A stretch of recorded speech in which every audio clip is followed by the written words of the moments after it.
you want to invite to your next slumber party? Jason, Freddy, Michael, or just maybe the Driller Killer?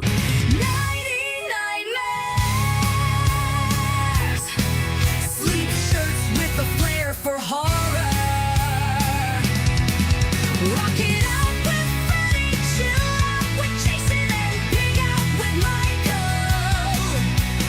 90 nightmares, add some spare to your next slumber party.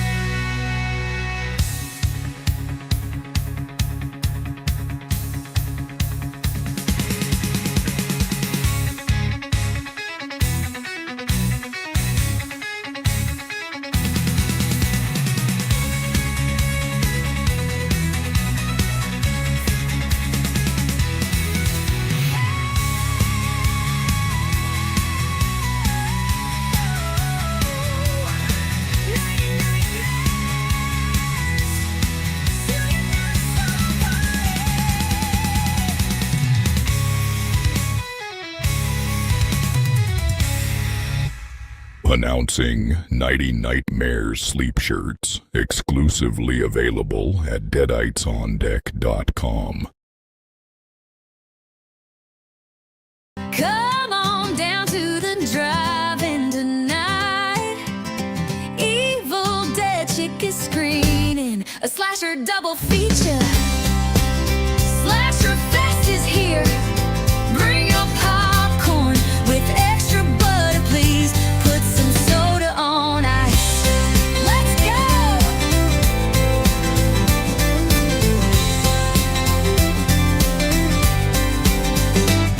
The blood will flow, the gore will splatter. Forget your stress, nothing else will matter except the movies and the memories. Come on down to the drive-in tonight. Evil Dead chick is screening a slasher double feature. Slasher Fest is here. Bring your popcorn with extra butter, please. Put some soda on ice. Let's go!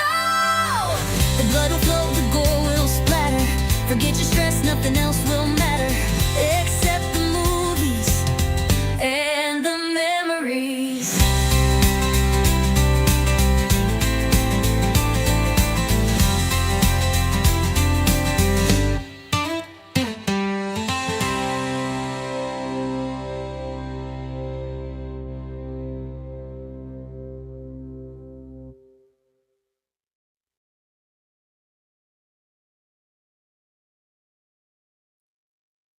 Howdy, gang, and hold on. I thought I had all my ducks in a row. And again, this is probably only something that bothers me is that I don't have my font fixed. You know, one of these days I'll get my button gear here. All right. Probably nobody else on the planet that watches my streams even notices what font I've got down there. But hey, Tom, you say you recently screened Blood Cult. It's like a home video, 1986, weird but good film. It's more like a do-it-yourself, low-cost documentary. Well done. Yeah, Blood Cult is a lot of fun. It's a bad movie, but it is a lot of fun. And that, by the way, is going to be the second feature tonight. The first feature is going to be Drive-In Massacre, which is a very short film, about an hour and 14 minutes long. I do have a link in the chat for those of you that want to watch along with me and don't own a copy of the film. This is the release that Severin put out a few years back. And this was, again, one of those films that Steve said, you know, why on earth? Why would you want to get Drive-In Massacre on Blu-ray? Well, you know me. I'm a glutton for punishment when it comes to some of these so bad they're good films, and so I end up getting them on Blu-ray and in some cases 4K if they come out on 4K. But I think we're going to have a lot of fun tonight. Like I said, it's bad movie night on Evil Dead Chicks Slasher Fest. I actually have, YouTube links to both of the movies. Drive-In Massacre is going to be first. Blood Cult's going to be our second feature for tonight. And we will have an intermission. I mean, you guys and gals at home can take a bathroom break anytime you feel like it, and so can I, and I probably will have to. But we are going to have an intermission time between Drive-In Massacre and Blood Cult, where you can, get a refresher on your beverage. You can get you some more popcorn. I've got my popcorn ready. You can run to the restroom. But you can do all those things, I won't know. And like I said, I get up and do things as I need to. But I thought after the first one of these I did, when movie theaters would show long movies and stuff, they would have an intermission. And I'm talking like super long movies. They don't do intermissions for like Marvel movies and stuff now. But I remember when Titanic came out, for instance, and me and my cousin went to see it. My cousin Heather, there was an intermission in that because it was such a long movie. Tom, you say, well, I like Blood Cult because it was so weird, that production. Yeah, I mean, it's just, it's kooky and it's offbeat and it's all these things rolled up into one great fun package. And so for those of you that were in here when the commercial was playing, I'm going to get a little housekeeping stuff out of the way before we get this first movie started. You probably saw the Nighty Nightmares promo reel for the new sleep shirts that I'm going to be putting out. Now, I'm not saying that there might not be some guys out there. I'm not going to say that they might not want a sleep shirt. But I've kind of been marketing these for ladies in general. But if you guys want to get one, hey, who am I to say anything? Or if you want to get one for your girlfriend, your wife, whatever, yeah, that would be a great gift idea for the horror loving, slasher loving woman in your life. They will be $30 a piece. And I forgot to put that in the link on Facebook. But I am asking for, $6 shipping, because that's about standard shipping. You might say, well, oh, Dana, that's a little steep for something so light. Yeah, but postage, as with all things, has went up in the last few years, especially after COVID and stuff. Everything skyrocketed. So for me to make a profit, I have to sell these one for a higher price. And, you're getting a custom, you're pretty much getting a custom made thing or a custom made graphic put on something. This is not some mass produced thing. I'm a very small shop. So I try to take care with each and every product I put out. Okay. So these, you can, and I'll put my PayPal email address. Just don't spam me, guys and gals. That you can send the $30 plus $6 shipping to me if you're interested in getting one of these Nighty Nightmare sleep shirts. And the ones I've got made right now, you can get one with Freddy, you can get one with Jason, you can get one with Michael Myers, or you can get one from the Driller Killer with the Driller Killer on it from Slumber Party Massacre. Okay. So I also have one that I haven't really announced, but if there's any of you guys and gals that would like to get one of these, hold on just a second here. I have created an Ozzy Osbourne one, and those are adult girls there surrounding Ozzy, the cartoon Ozzy.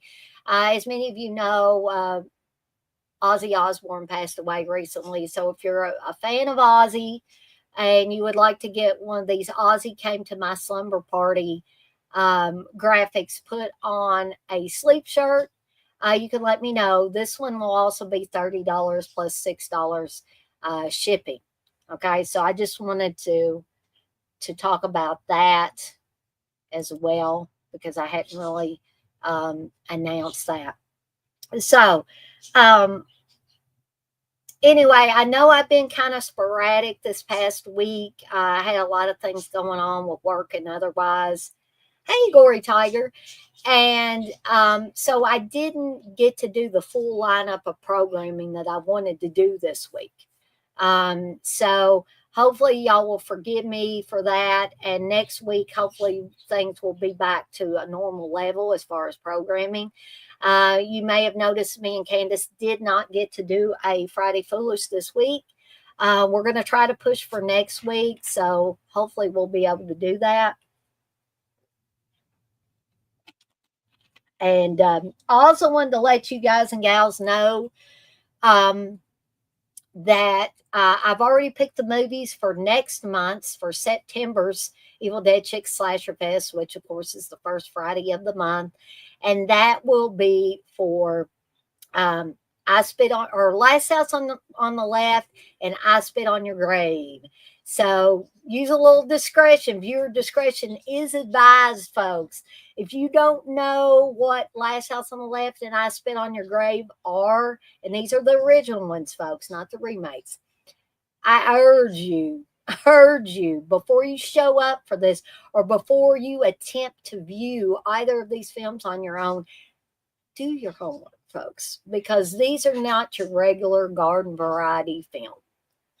Okay. And I've had past things where these movies have been discussed. In particular, I Spit on Your Grave, and people were turned off. And I got, a talking to behind the scenes for certain people for apparently not warning them that I was going to be discussing such a film. Okay. So that's why I say do your homework on these folks. Like I said, they are not your garden variety horror films. Okay. So there I said it, and hopefully people paid attention when I said it, and there will be a viewer discretion is advised before these are shown on Evil Dead Chicks, or before we view them collectively on Evil Dead Chicks Slasher Fest, I should say. And again, I want to remind everybody, I know that it would be so much easier if I streamed these movies live so everybody could watch them in real time. And I would love to be able to do that, folks. However, one, I have done, I think, a really good job of building up my channel on YouTube on my own. And I was talking to Steve earlier, and I said, can you show me how to screen a movie on Vaughn Live so that I can let people watch it? He said, yeah, but he said, you can't go back and put it on YouTube or they'll get you for that. I'm like, well, crap. That's not really going to help my YouTube channel, right? And he gave me other options, but still yet, if I'm going to maintain this presence on YouTube and keep the momentum going with that channel, then I guess I just have no choice but to do it this way. Now, Steve said, you can show a public domain movie. And I said, yeah, but one, how many public domain movies are there that are horror related? And two, that might be kind of dicey too, because somebody might come back behind me and say, no, that's not public domain. And then it'd be just a big thing. So please, folks, please understand why I'm sticking with YouTube, despite sometimes getting upset with some of the rules and the double standard that YouTube has. I built up this presence on YouTube. I would like to remain with it, but I'm working hard to get full monetization, which would be at 1,000 subscribers. That's when I can get ad revenue. And no, I'm not going to get rich. I'm not going to be able to quit my day job, but it would be nice to be bringing in a little extra money here and there. Just like hopefully I can bring in a little extra money with my shop. And just a note that the shirts that I showed on Facebook and the 90 Nightmare Sleep shirts, they're eventually going to make their way to Deadites on Deck. But I wanted to be able to give you guys and gals an opportunity to pick some of these shirts up. The Aussie shirt, for instance, with Spooky Dog and Sebastian, which are two characters that I created. And I've made the little cartoon shorts made a cartoon short where they met Ozzy. And some of you probably have checked that out. Hey, the poet. But I wanted to offer you guys and gals a chance to get those things now, as opposed to waiting until my butt gets in gear and I put these things on the shop site. Okay. So I guess that's it for now, because I've talked for about 16 minutes on this stuff, and we probably should get this movie started. So again, I've got links in the chat for both Drive-In Massacre, which we're watching first, and Blood Cult, so that you can watch them on YouTube along with me in the comfort of your own home. If anybody wants to join me live on the stream, I also have the StreamYard link, so you can click on it and go backstage. And if I don't see you, you might want to remind me, hey, Dana, I'm backstage, in the chat here. The only prerequisite I have is that, one, I've got to know you. Okay. If you've been on a live stream with me before and you behaved yourself, I can only assume that you would behave anytime. Okay. After that. But if I've never had you on the stream and I don't really know you that well, if you can just tell me a little bit of, something about yourself, you don't have to get real personal. Okay. And please understand, if you aren't willing to give a little on that, then I'm sorry, but I just can't add people willy-nilly because of something that happened a few years back when I first started putting the link in every chat for every live stream that I did. And it worked okay for a while, but then somebody, I don't know who this person was, but they did nefarious things. They were showing body parts that they had no business showing. And I am so glad that I did not add them on camera. Okay. So that's why I have to say you must behave yourself if you're live on the stream. Okay. And be respectful of other people on the stream. You can't be talking over people and being rude if they say something, oh, that's stupid, you're retarded, or whatever. I better be careful saying that word. But don't abuse me or abuse other people on the stream. Okay. Let's all be respectful of each other. Okay. So those are the only things that I ask if you're live on the stream. And don't be playing loud music. Don't be blasting the movie on your end, because it could cause copyright issues and it's distracting. Okay. You can do a lot of things when you're not on a stream with somebody that you should not do when you're on a stream. Don't be blasting other live streams while you're live on this stream with me. I've had people do that in the past, and it's not good. But Tom, you say YouTube is weird and sometimes it doesn't make sense. I totally agree. And Tom, you say, yes, I know Haunted Hippie Channel had the same problem. Oh boy. So anyway, let's go ahead and get this movie started. And if somebody needs a timestamp after we've gotten started, that's perfectly fine. I'll be glad to give that to them.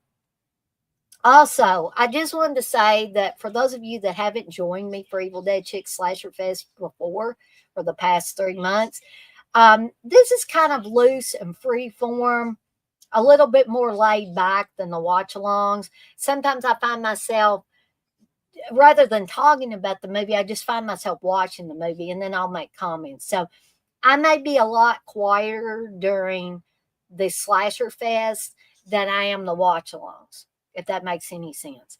So this is supposed to be where friends and stuff can get together and we can all watch a movie together and have our popcorn and have our drink of choice and just, relax. It's the end of the week. Many of us are off for the weekend.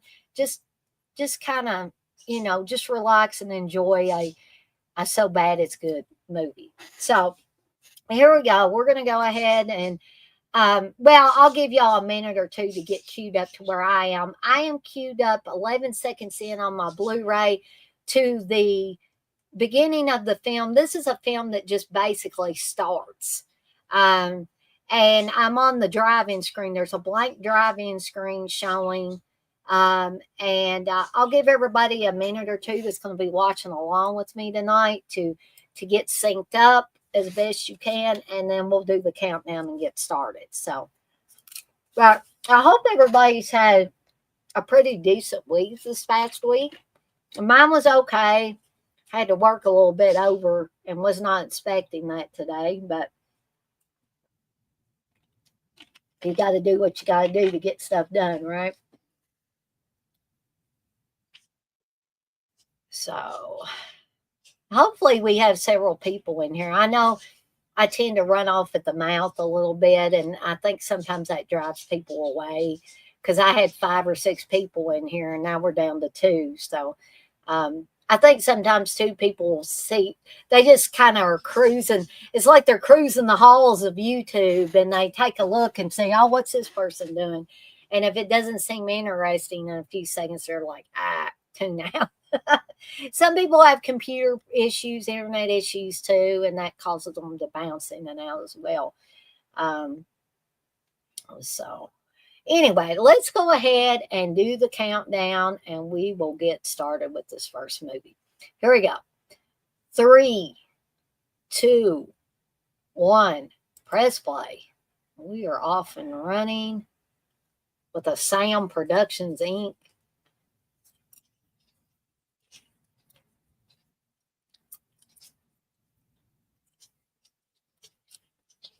And I will say that this was a movie that probably frequented a lot of drive-ins because the effect of this, especially when we get towards the end, you will see that it was probably the most effective at playing at a drive-in.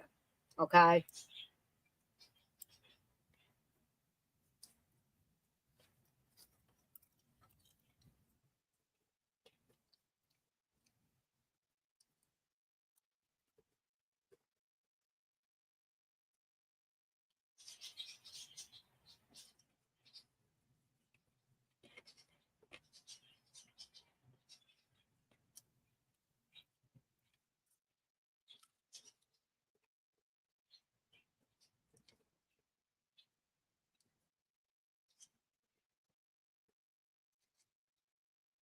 So now we're actually seeing the title of the movie real quick.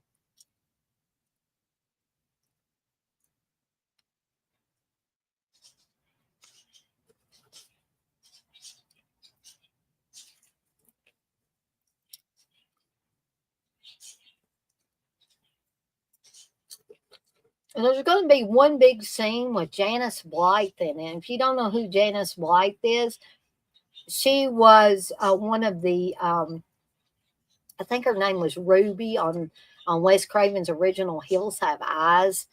She was one of the mutant family, only she didn't really look like a mutant. And she was not bad like the rest of them were. And I think that's Janice Blythe. That was Janice Blythe in that car, real quick there.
this guy that's helping to take the money that we find out pretty much runs his drive-in um, is one of those really un-PC people.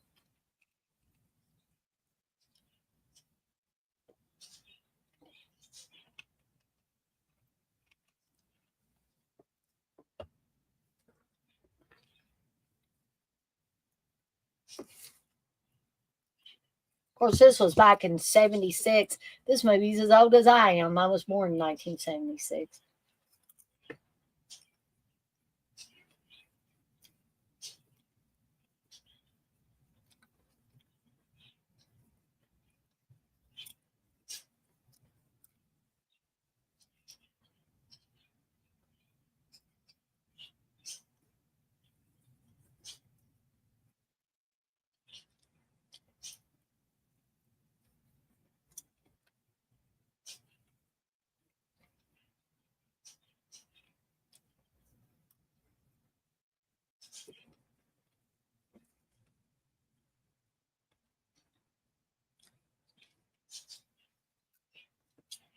So there's Janice Blythe.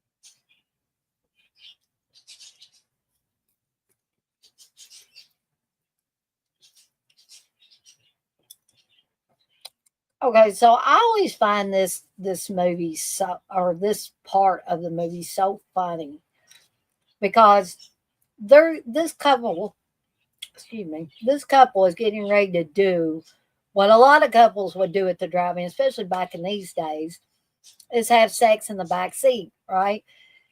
Well, all of a sudden, this guy wants to watch the movie instead of having sex with his woman. I mean, what is wrong with this guy? And he says, "I promise I'll do anything you want to do back there, anything. Just let me listen to the beginning of this picture."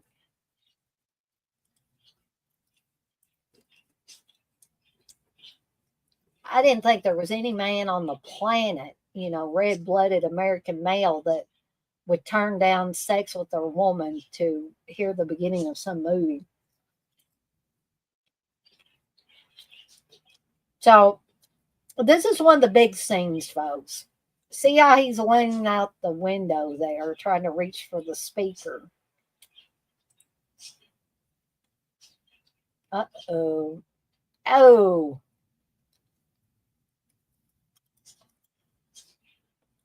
And she thinks he's just still hanging out there. And she's, oh, now she saw it.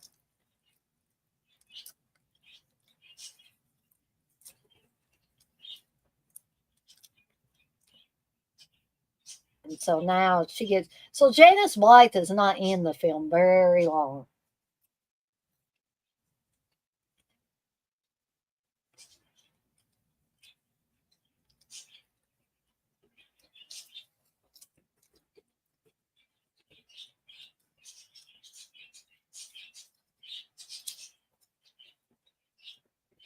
Yeah, Tom, I've had my fair share of people making, rude people making rude comments, just like you said. And I just consider those people trolls, and I don't give them any attention. Is basically what I do. I just make them go away, and I have a certain way that I make them go away. I don't acknowledge them. If they come in here and they want to troll me, best thing you can do is to ignore them.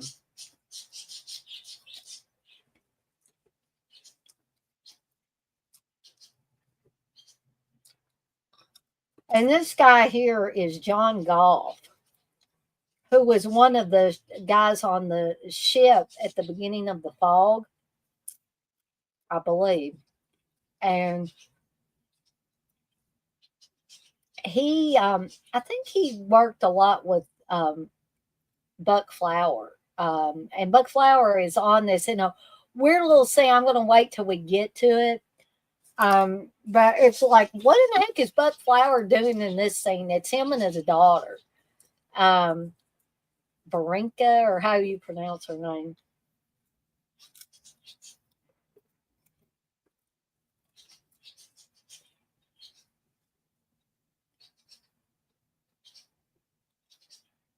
And this guy that's picking up the trash in the drive-in lot, his name is Jeremy.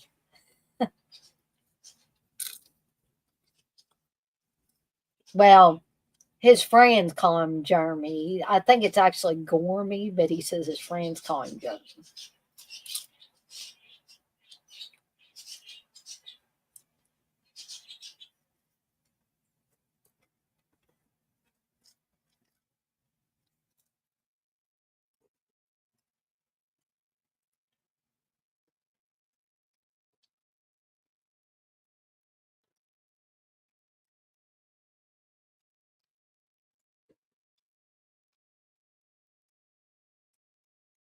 So these two guys are the cops.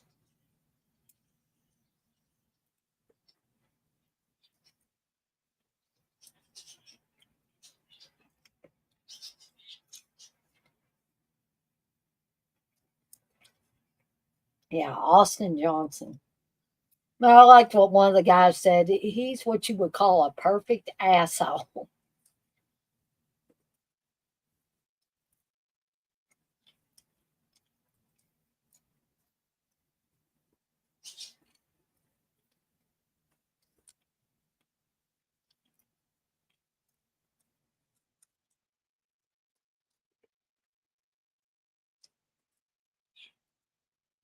So we're finding out that the owner of this place, Van Heusen, um, had a carnival, and a lot of these people worked for him in his carnival.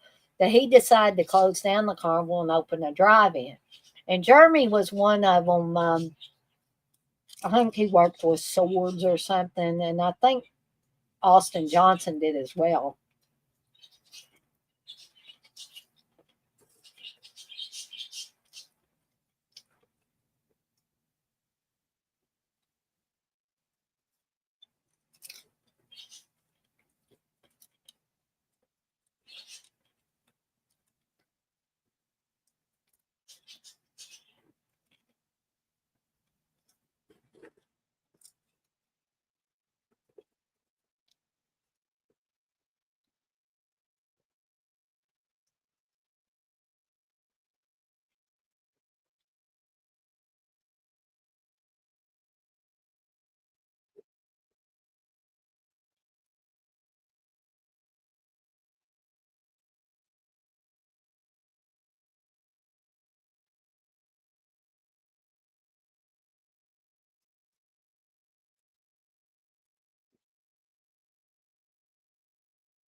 Well, obviously, that couple at the beginning was not teenagers. Maybe they were supposed to be.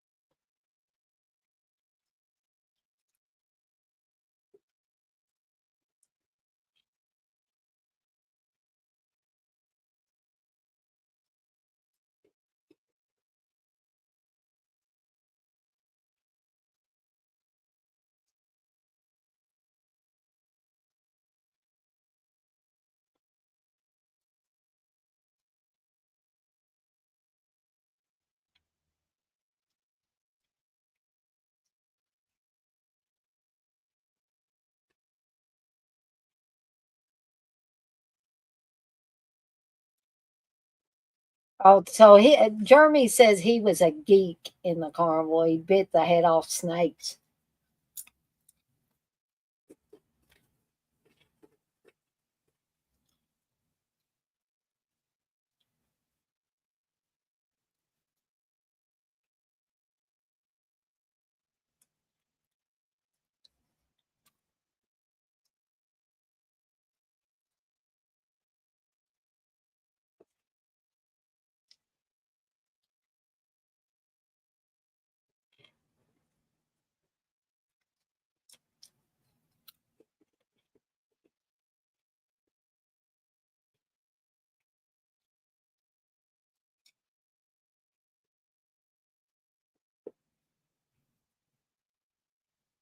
Yeah, this is where he tells him his name's really Gormy, but his friends call him Jeremy.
So Jeremy's talking about swords, and the couple from the night before was killed with swords. So he says Mr. Van Heusen has a collection of swords, but that he has them with him, and apparently Mr. Van Heusen is supposed to be in Hawaii. But now Jeremy is telling them, or Jeremy is telling them about this guy that tries to look and sneak and look in people's cars and catch them making out.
So the cops asked Jeremy to look for that guy.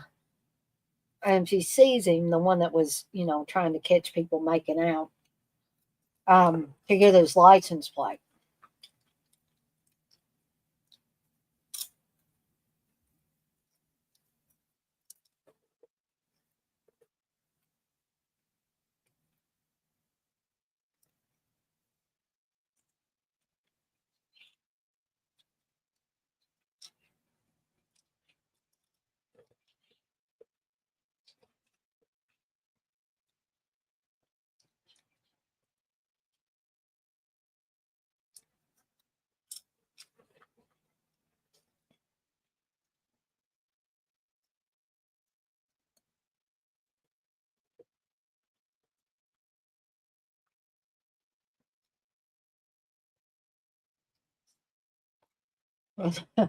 This is the guy now.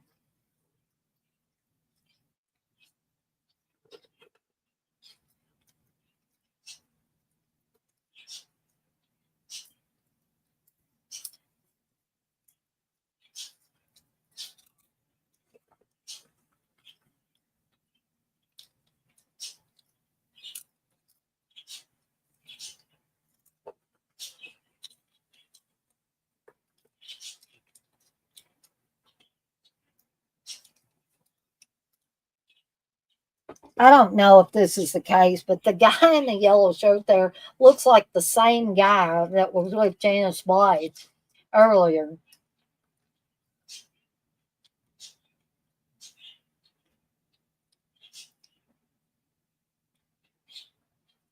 But this guy apparently, he's got a wife and kids, and this lady is evidently his mistress, I guess.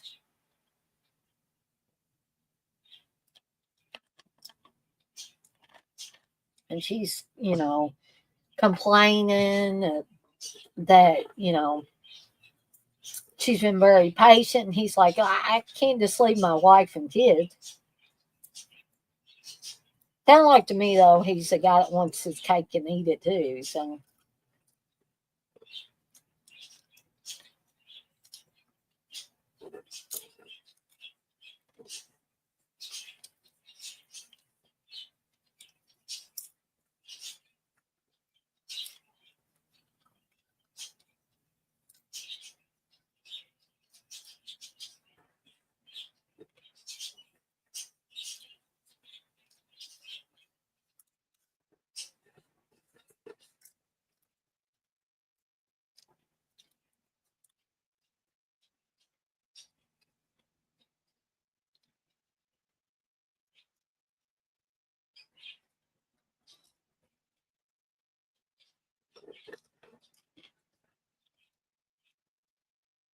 well, I meant to bring this up a little bit earlier, and I probably should have because I'm down to one person it seems. But um, I am having a special Aussie tribute and trick or treat watch along tomorrow night, starting at 7 p.m. Eastern time. Excuse me. Just like this film, or this double feature, rather. And we're going to kick it off where everybody can get in there and talk about their memories of Ozzy, or if they met Ozzy, or they went to any particular Ozzy concerts, whatever you want to share. Um, it'll be, a time to share and a time to, dang on it. Sorry, folks. Sometimes when I eat popcorn, the little kernel skins or shells or whatever go down my throat. Um, I always does that whenever I'm in the middle of talking, but I hope that a lot of you will be able to join me tomorrow night starting at 7 p.m. Eastern time for the Aussie tribute and the trick or treat watch along.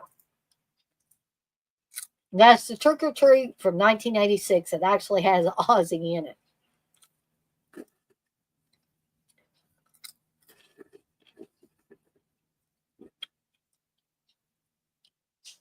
You can see that that creepy guy is peeking in at them making out.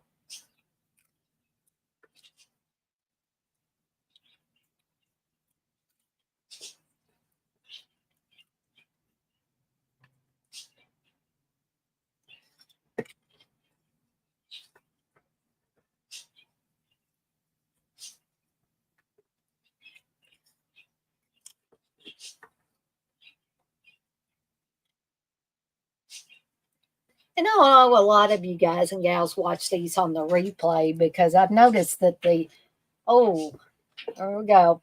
Another kill there with the sword. Double impalement.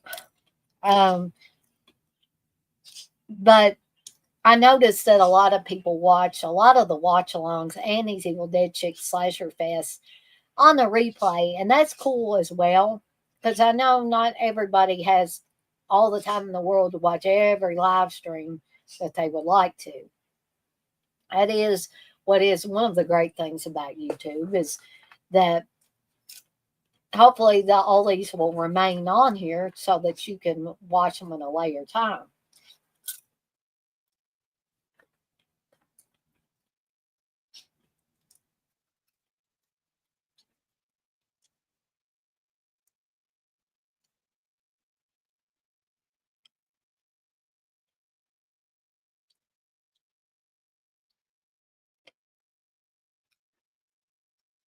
And I also know that during the summer, people have a lot of extracurricular activities that they're doing and being involved in, and their kids and stuff that's involved in. And things um, there may be more people in here in the fall and winter, especially the winter, because apparently it's supposed to be a colder winter, at least around my neck of the woods, than we've had the last few years. So,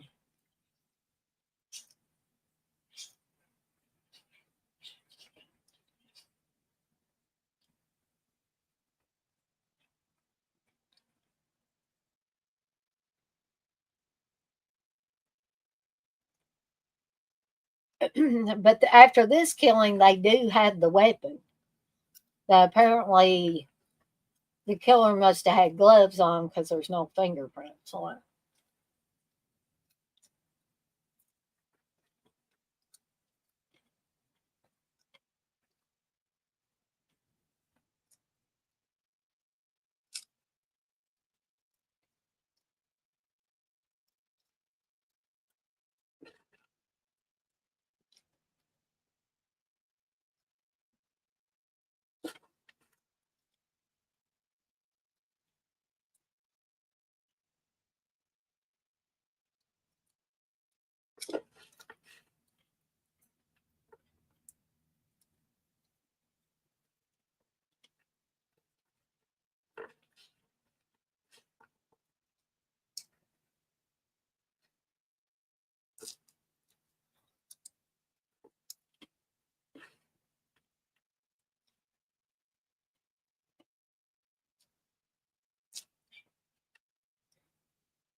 Hey, Shelby.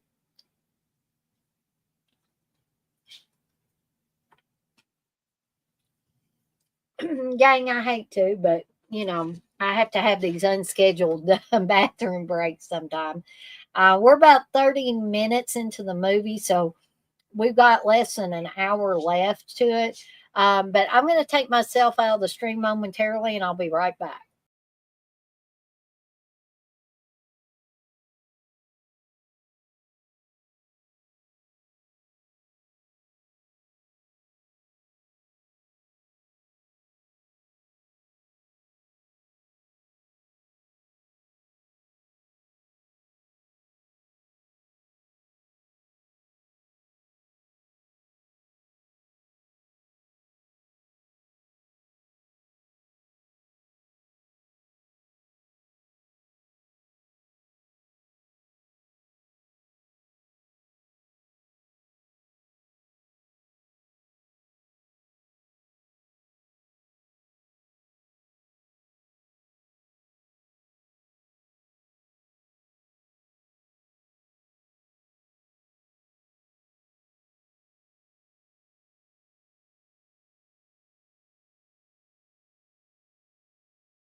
Okay, I'm back. Okay.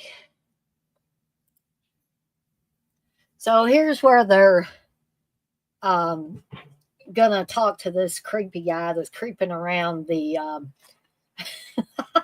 I don't know what guy would have naked chicks on his wall in his house.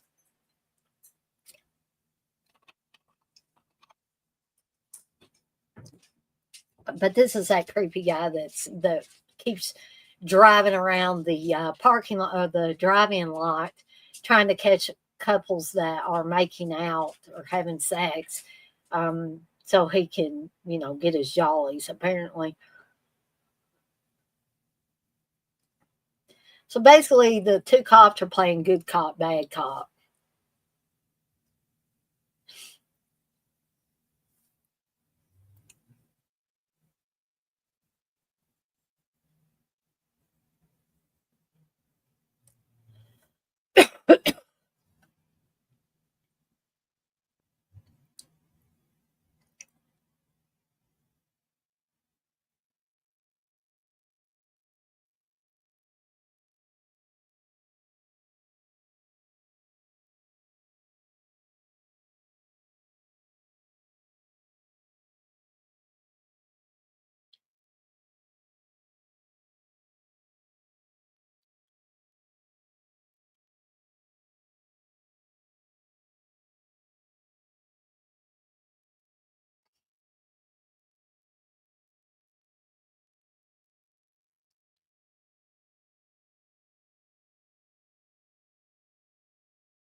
So they had the guy's rap sheet, and they coerced him until he just said that basically he was wanting to pleasure himself at the drive-in movie. That he didn't kill those people.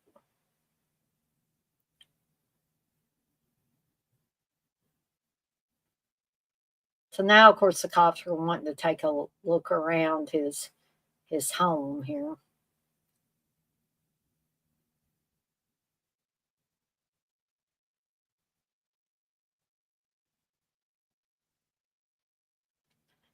Very 1970s in this house.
So this guy's saying, the cop says that that woman was murdered with a sword, and he's like, "Well, I don't have any swords."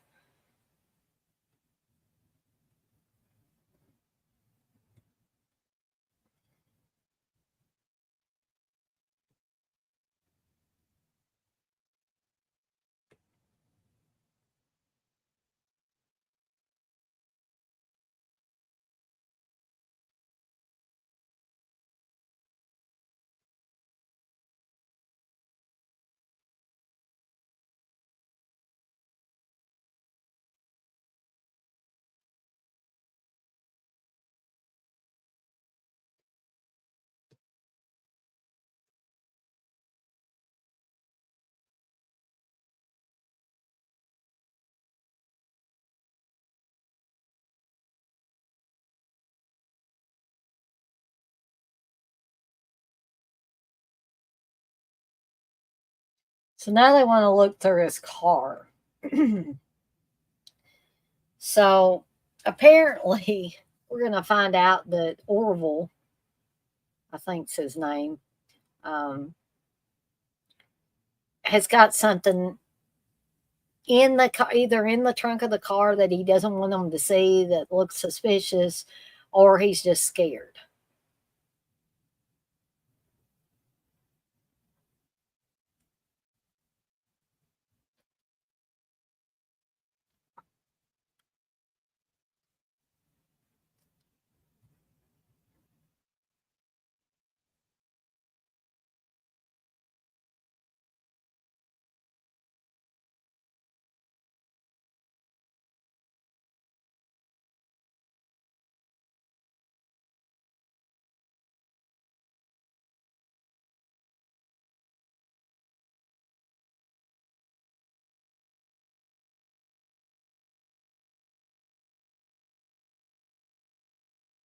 Hi, Melita. How are you doing?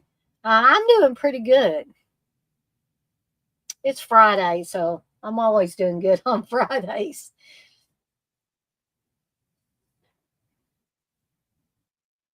So now he's going to take off running. So we're not we're not sure if he was worried about him finding something suspicious or he was just scared.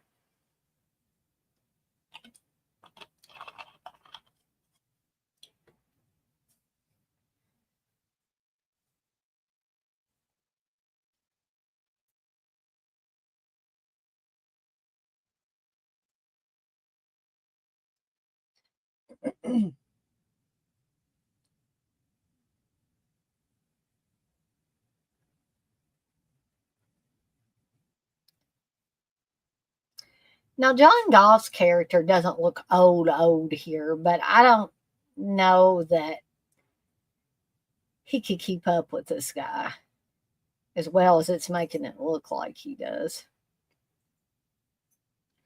Um, that's I'm glad to hear you're doing great, Melita. We are watching Drive-In Massacre. I have a link on YouTube um, where if you don't own a copy and you want to watch along, you can. I my timestamp is 42 minutes in. This isn't a very long movie. It's an hour and 14 minutes. And that's okay. I know everybody can't, always be here at the very start. And that's why I was telling everybody earlier that that's one of the great things about YouTube is that hopefully these watch alongs and the Evil Dead Chick Slasher Fest and any of the other stuff I put up, hopefully it will stay up for some time to come. And, if you don't get to come in here live, but you still want to see, well, what was Dana, what was she watching? What was she doing a watch along for? What was she doing Evil Dead Chick Slasher Fest? I want to, watch it on the replay and, queue up the movie on my own and I'll watch it that way. And it'll be kind of like I was there.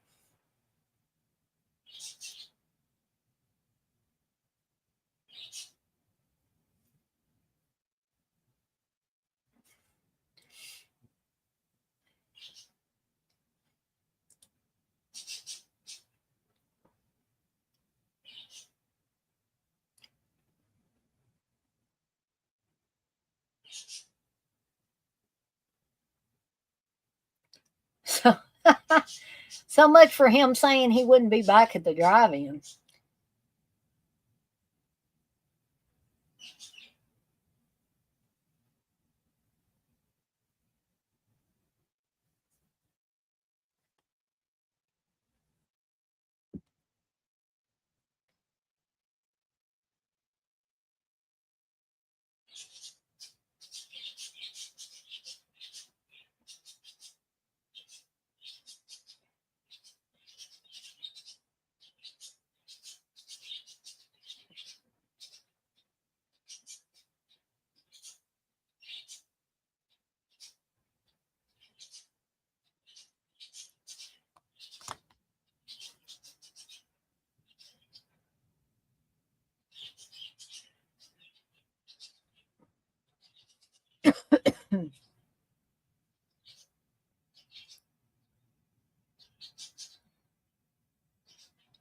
So now we have a woman that wants to watch the picture, and she's already seen it twice. And but I could understand more a woman saying, "Hey, I would rather watch the movie than fool around." But the guy from earlier, I was like, I just think that's the most ridiculous thing I've ever seen.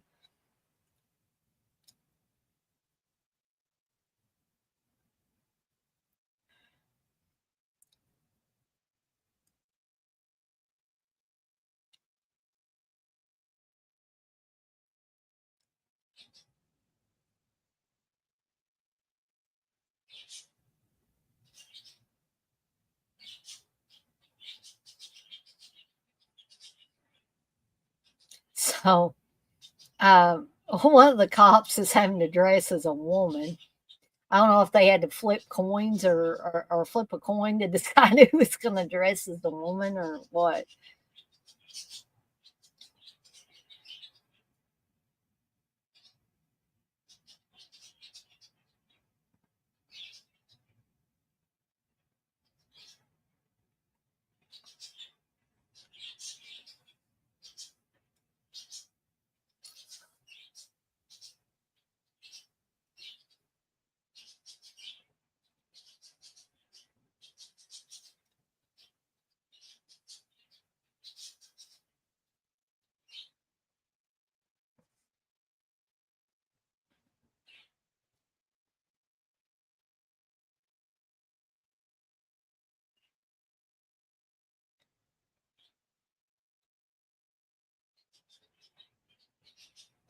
Oh, I hate that. You say you joined via the link, but got blocked. Unfortunately, EU internet laws don't allow all streaming sites.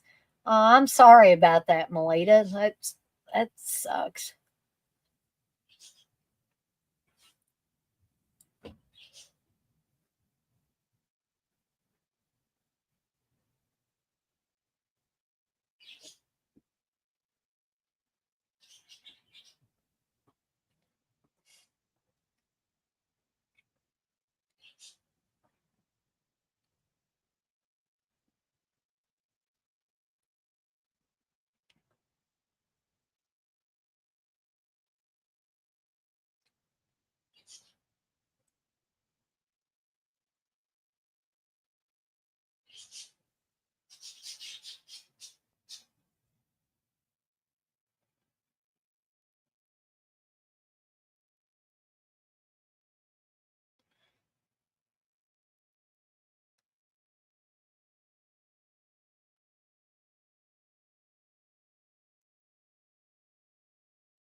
Oh, thank you, Malia. You said that's okay. Supporting you in any way is precious.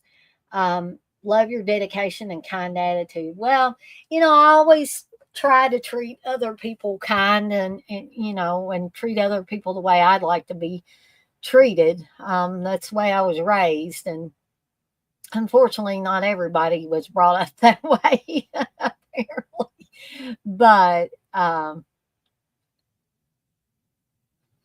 I'm glad that there are some genuinely nice people out there on the internet that come in here, like me and Tom were talking earlier. He brought up the fact that some streams and watch alongs, there's very rude people in the chat. And I was telling him, I said, well, that's happened with me, but the best thing you can do is just ignore people that are just trolling, because apparently that's what they want is attention. So people can come and troll all they want, but I'm not going to pay any attention.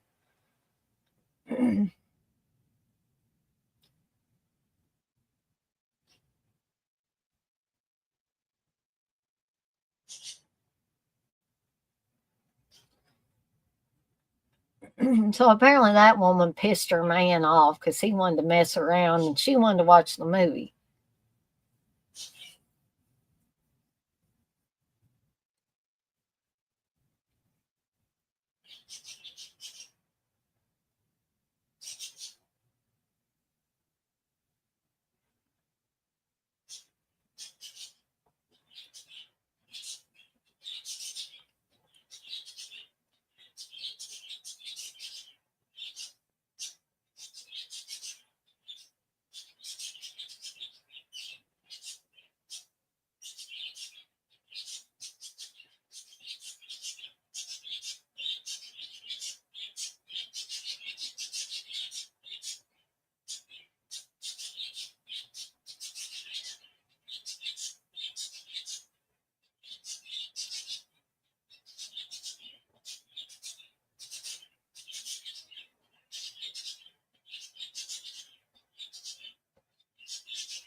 You're right, Malia. You say send them the deadites if they're rude. You're an evil dead chick after all. Yeah, I guess I could, summon the deadites.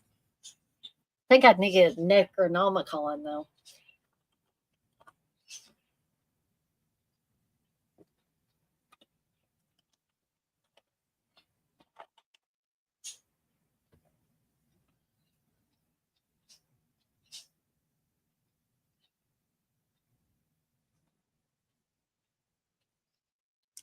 So, believe it or not, folks, we got about 24 minutes left in the film. Like I said at the beginning, this is not a very long film by any stretch of the imagination.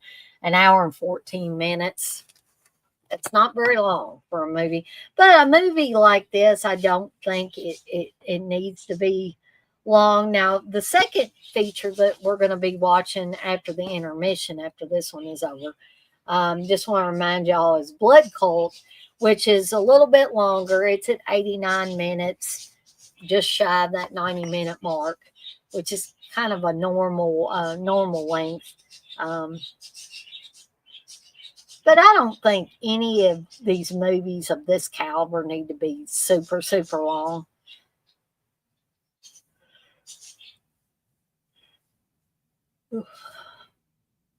Sorry about yawning, folks.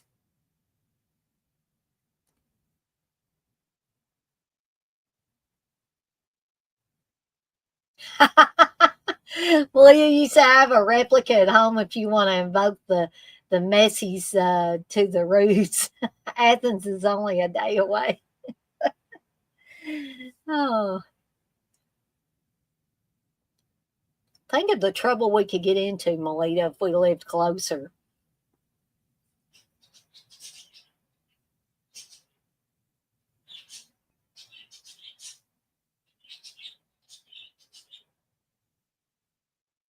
Oh, that is so hilarious.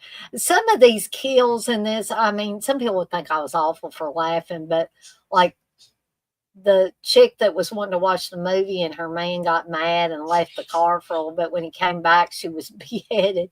And Orville is dead too. So I guess he's no longer a suspect, folks.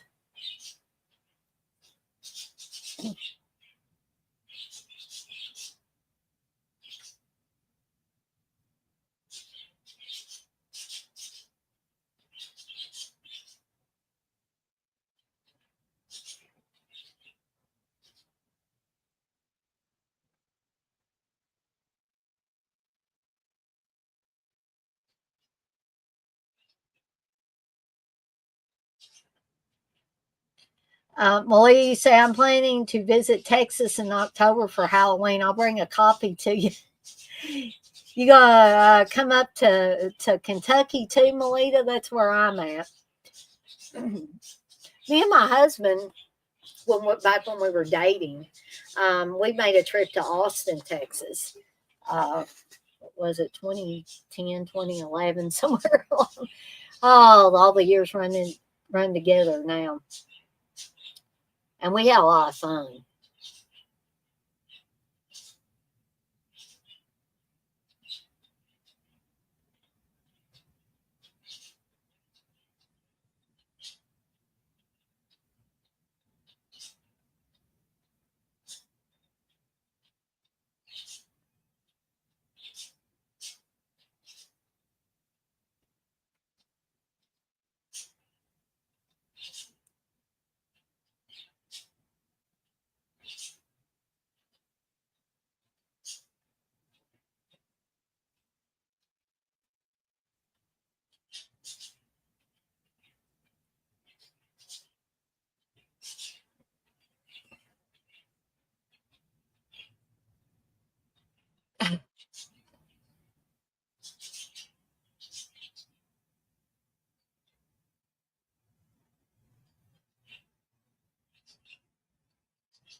Uh, I'll be on the lookout for you, Melita.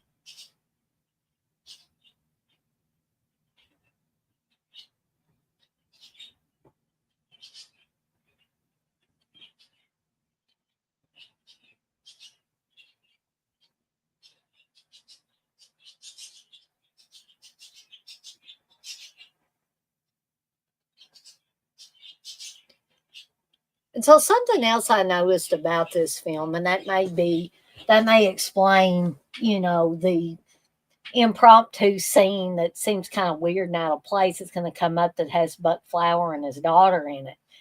Of course, I think Buck Flower had something to do with writing this film, along with John Goff, who plays one of the cops. But we have this scene here where Jeremy is just aimlessly walking around a carnival. And I think that is used as padding, because basically it's Jeremy walking around a carnival or a fair, and you're hearing dialogue from previous scenes.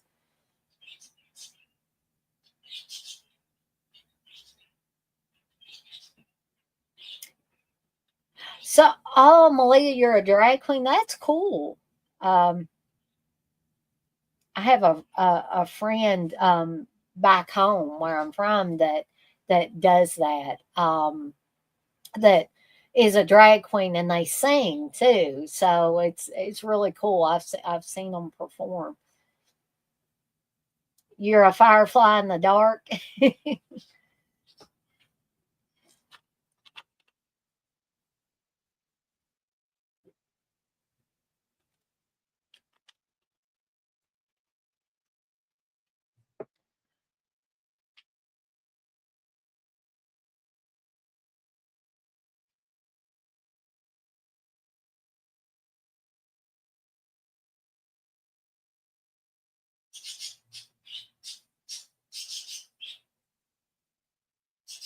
You sing live too? Yeah, I mean that's what my friend does. I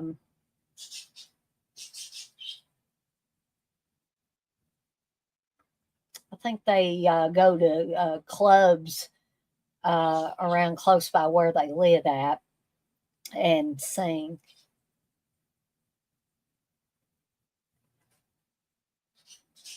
And you know what? They got better clothes than I do. I wish I had some of the dresses that they have.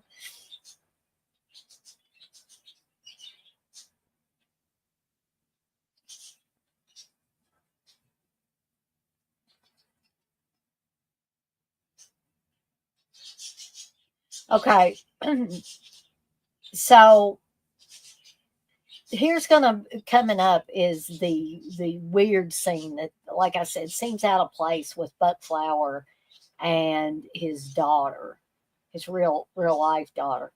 So Buck Flower is playing this crazy dude that's chopped people up with a machete. You can see blood on him. But the people at the drive-in weren't getting killed with a machete; they were getting killed with a sword. Um,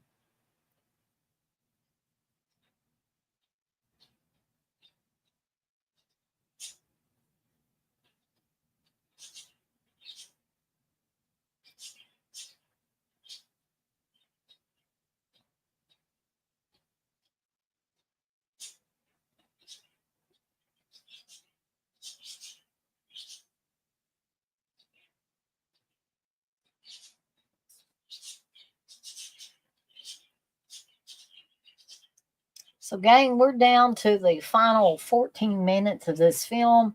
And I just want to remind you there will be an intermission for a few minutes between the end of this, and Blood Cult. So, um, if you need to, like I say, you can run to the restroom or get snacks or drinks, fresher on your beverage at any time. But I figured when I'm showing two movies a night, I'll just do the traditional thing and have intermission time.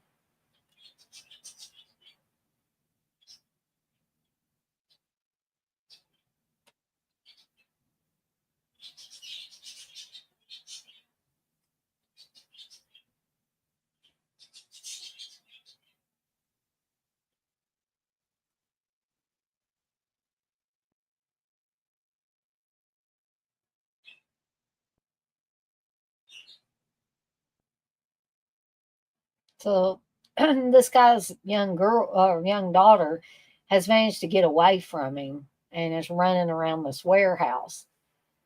Now, like I said, this scene just seems so out of place because it really doesn't go anywhere. I mean, this guy has not showed up anywhere else in the film except this one scene. So, he doesn't really work as a suspect or a red herring or anything. Um, I think it was just a little bit of an indulgence on somebody's part. I always like seeing Buck Flower and the characters he plays, and it is fun. But it really doesn't do anything for the film.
Oh, I hate to tell Buck Flowers' character there, but that little girl ain't ever gonna be ready for him to kill her.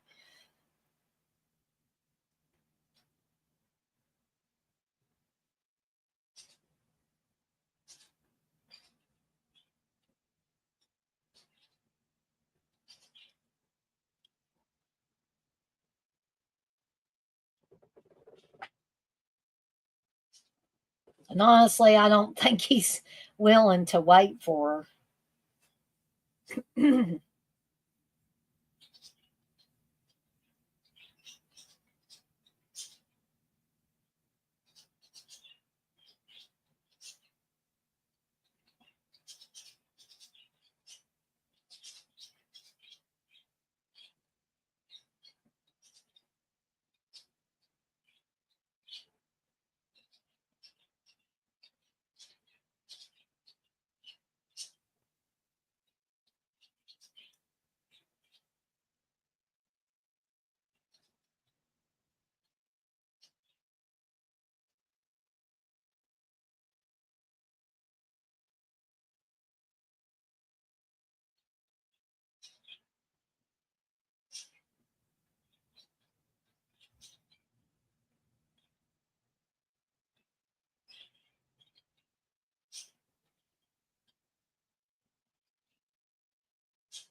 So I definitely think that they added this scene also to pad out near the end of the film.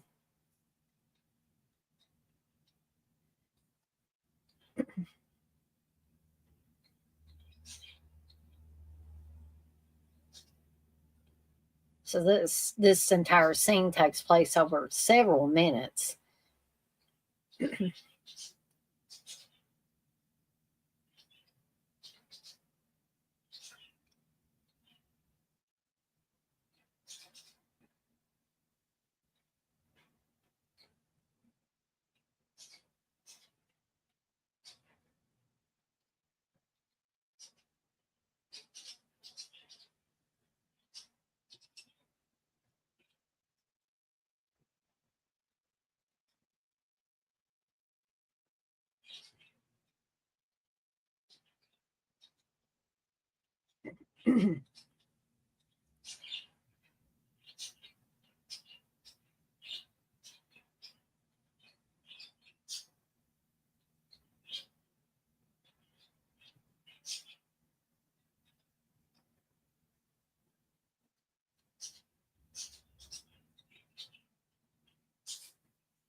So the end of this particular scene is kind of funny because the little girl, um, oh, it's getting kind of late where you're at, and you must sleep. It was nice seeing you too, Melita, and you're welcome back anytime.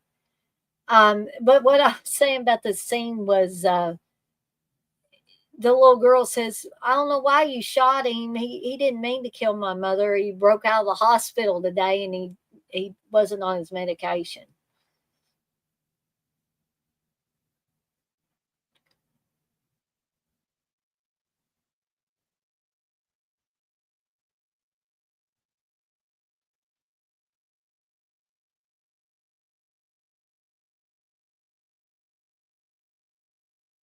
Bald-headed garbage can. That's a great line. That's what they call Austin Johnson. Let's go get that bald-headed garbage can.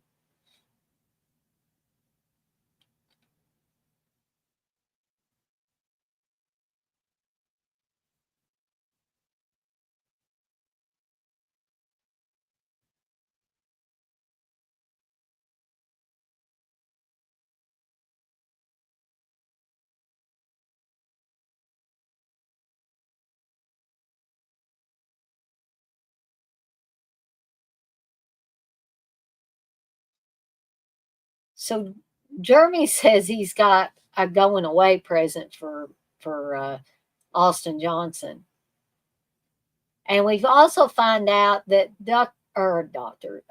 Van Heusen, um, Jeremy's got his sword collection. Mr. Van Heusen apparently doesn't have it with him, and Jeremy says he wants his money that he's owed.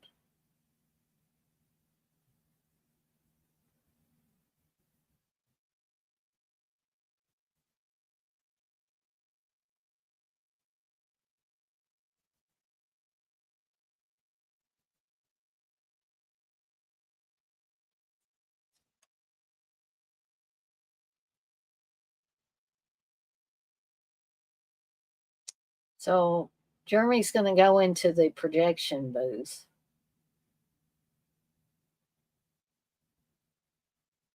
even though Arlene, the ticket taker girl, has told him not to.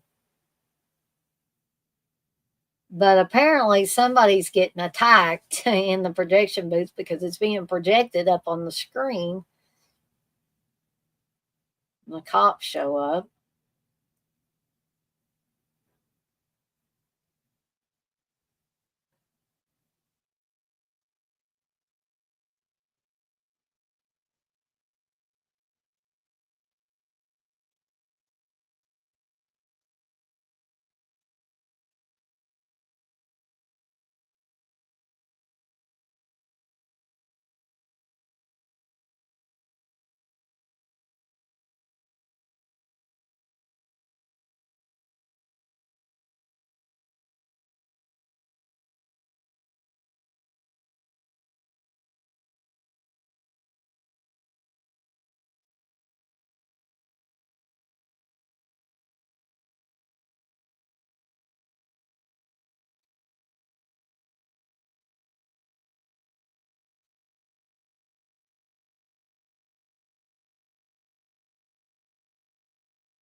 So they're telling Arlene to make an announcement to tell people to, get out, honk their horns, turn on their lights, scream and yell. And they're looking for Jeremy. I think they found Austin.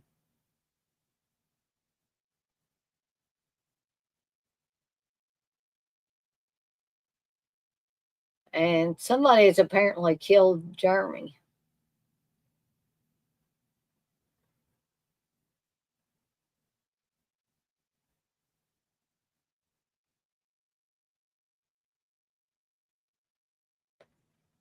And you hear, that there's an announcement, and it appears like if you were watching this in an actual drive-in, you would hear the announcer say, "This is the manager. Do not panic. There's a murderer loose in the theater. I repeat, do not panic. The police are on their way." And then there's also text that says that the killer was never caught.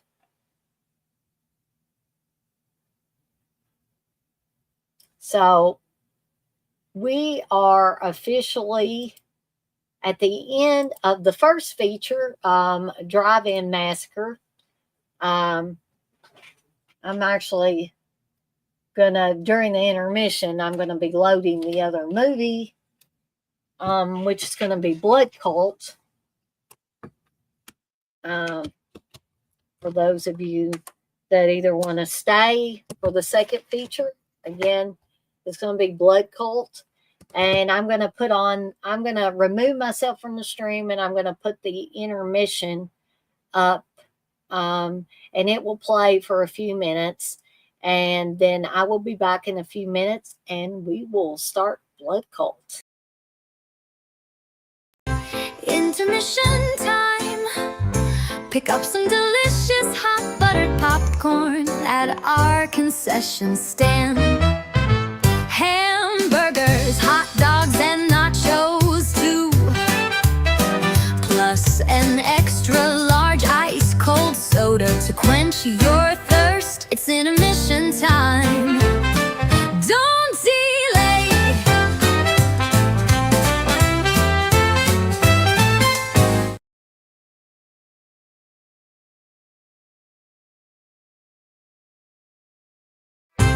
Intermission time. Pick up some delicious hot buttered popcorn at our concession stand. Hamburgers, hot dogs, and nachos too. Plus an extra large ice cold soda to quench your thirst. It's intermission time. Don't delay.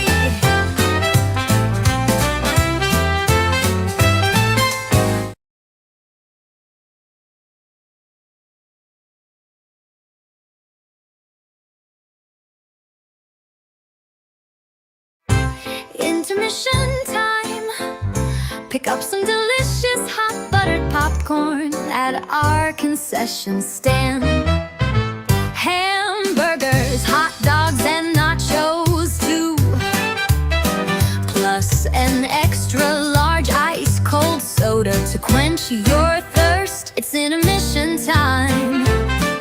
Don't delay.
Intermission time. Pick up some delicious hot buttered popcorn at our concession stand. Hamburgers, hot dogs, and nachos too. Plus an extra large ice cold soda to quench your thirst. It's intermission time. Don't delay.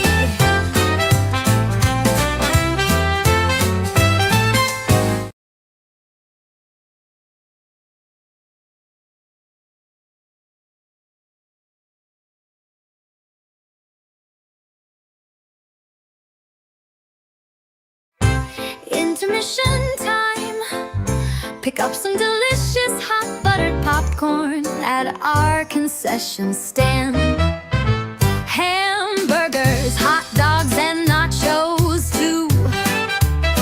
Plus an extra large ice cold soda to quench your thirst. It's intermission time.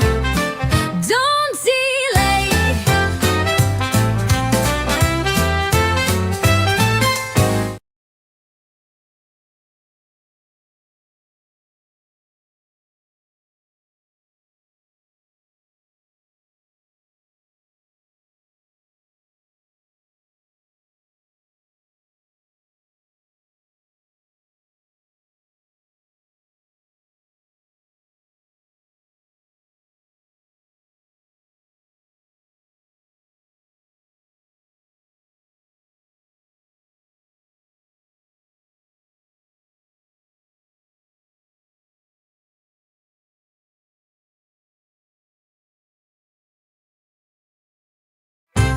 Intermission time. Pick up some delicious hot buttered popcorn at our concession stand. Hamburgers, hot dogs, and nachos too. Plus an extra large ice cold soda to quench your thirst. It's intermission time. Don't delay.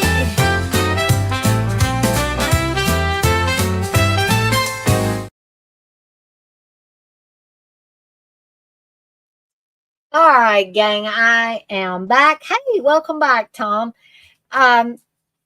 So intermission time is over, but that doesn't mean that you can't get up in the comfort of your own home or wherever you happen to be and get you a refresher on your drink or get you some more popcorn or whatever your snack of choice is. You say you like that do-it-yourself low-budget movie. Yeah, I mean, that style is something that I enjoy quite a bit. We're going to get started in a minute or two with Blood Cult. So hopefully we'll have a few more people join us for the second feature for Evil Dead Chicks Slasher Fest. And while we're waiting for people to get queued up, I'm going to tell you where I'm at. There is also a link to the YouTube version of Blood Cult if you don't already own a copy. But I am queued up about 12 seconds on the Blu-ray, and it has a house that's supposed to be a sorority house, and it says Chi Omega Sorority Central State College. Okay. But while we're waiting for everybody to get queued up that's going to be watching along, I will replay the Nighty Nightmares Sleep Shirts by Evil Dead Chick promo real quickly for those of you that maybe didn't get to see it earlier, okay? And then when we come back, we'll go ahead and get this movie started. So here we go. Do you want to invite to your next slumber party Jason, Freddy, Michael, or just maybe the Driller Killer? Nighty nightmares. Sleep shirts with a flair for horror. Rock it out with Freddy, chill out with Jason, and pig out with Michael. Nighty nightmares, add some spare to your next slumber party.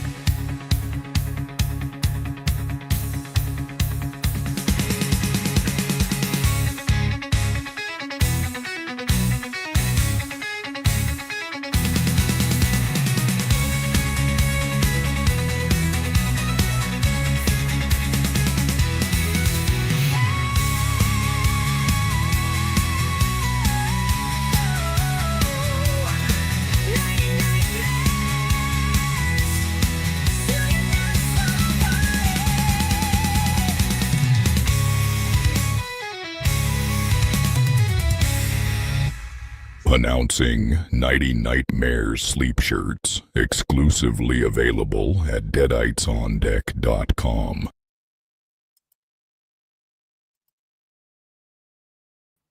Sorry about that. Didn't mean to remove myself. Okay, so just a refresher for anybody that was curious about the Nighty Nightmares sleep shirts.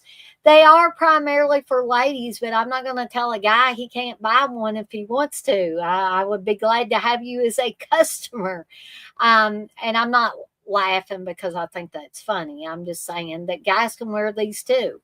They will only come in pink with gray sleeves, though, as of right now.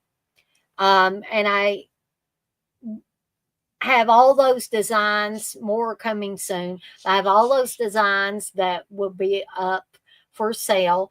These are $30 a piece plus $6 shipping. If you want to go ahead and get one, I can put my PayPal email address in here once again for those of you that might not have saw it earlier.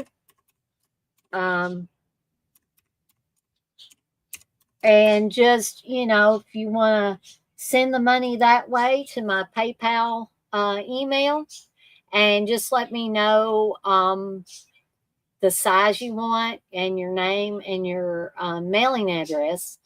I also have the first hot off the press Spooky Dog and Sebastian design.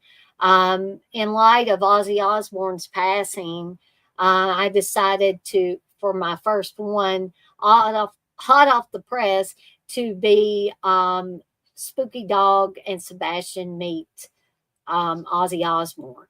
And I also have made an animated short where they meet an animated Ozzy. So if you haven't checked that out, be sure to check that out on my channel. Thank you, Tom. I appreciate that. But if you are interested in getting one of these designs early before I put them on the deaditesondeck.com horror shop, you can. Like I said, just send $30 plus $6 shipping to my PayPal email address, which I've just put in the chat, and have your name, your mailing address, and your size. If you want the Aussie shirt, those are $20 plus $6 shipping. And again, you can send that money to my PayPal email address, and be sure to tell me your name, your mailing address, and for the t-shirts, a color, what color you want, and the size you need. Okay. And for you guys that think, well, I don't want to get a sleep shirt, if you have a horror loving lady in your life and you want to get one for her, by all means, I would love to have you as a customer. And I also wanted to show the special. I haven't got this one up where I've advertised it, but if you would like the Aussie design, and yes, these are adult girls here, folks. These are not like little girls, because I thought that would be inappropriate looking. But it says Aussie came to my slumber party. And this one's a little more lighthearted than the horror ones. It doesn't have the girls screaming. All the girls around Ozzy are smiling.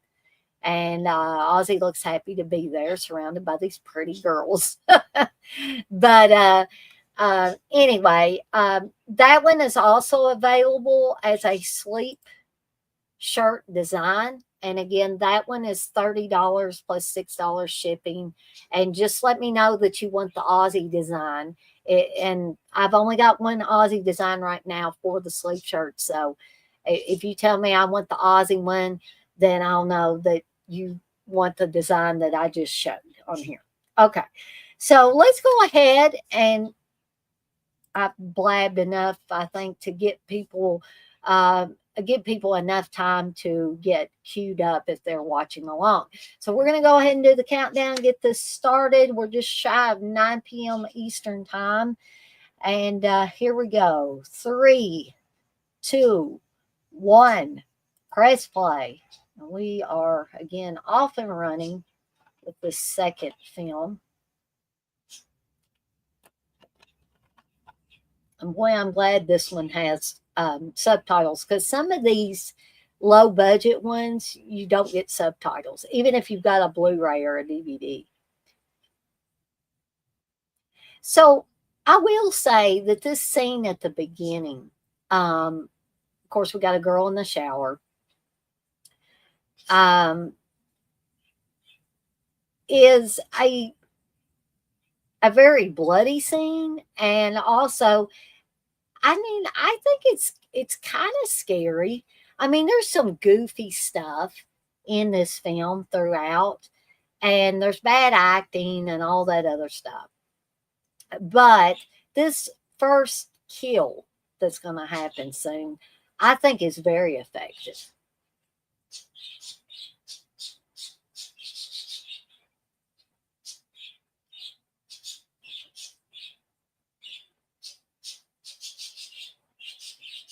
And Tom, you did say it's even earlier than 1986, 1985, maybe long before the Paranormal Activity success. No celluloid.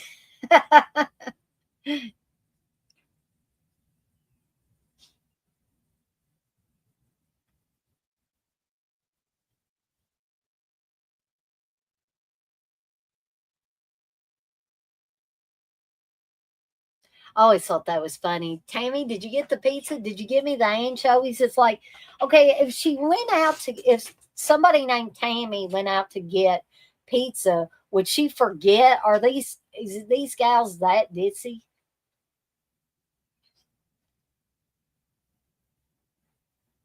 And this was obviously just filmed inside someone's house. I mean, I'm not saying that sorority houses look that much different from a regular house, but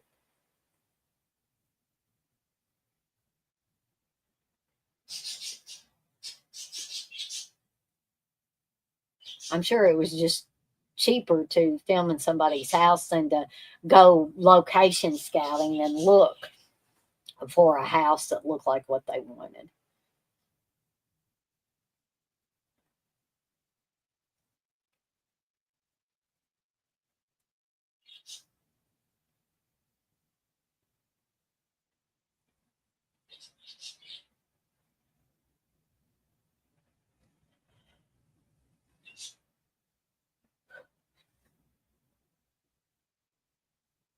Yes, Tom, it certainly was a different time. And I love that, just the 1980s feel in general.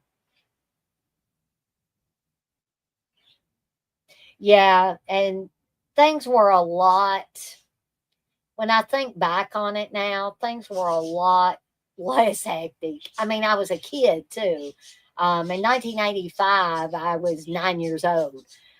So I wasn't worried about anything at that time. I wasn't worried about paying the bills or making a mortgage payment or anything like that.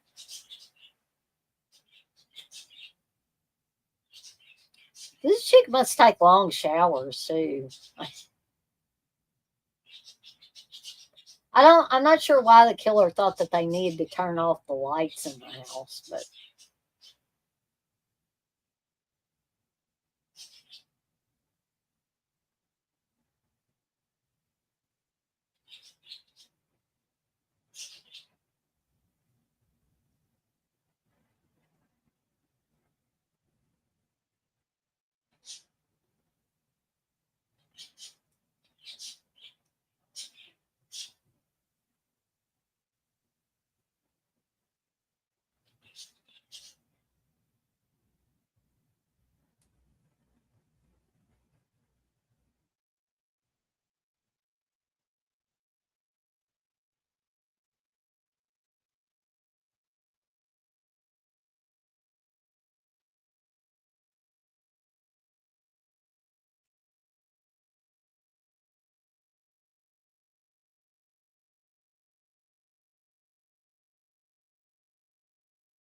well, she finally got out of the shower.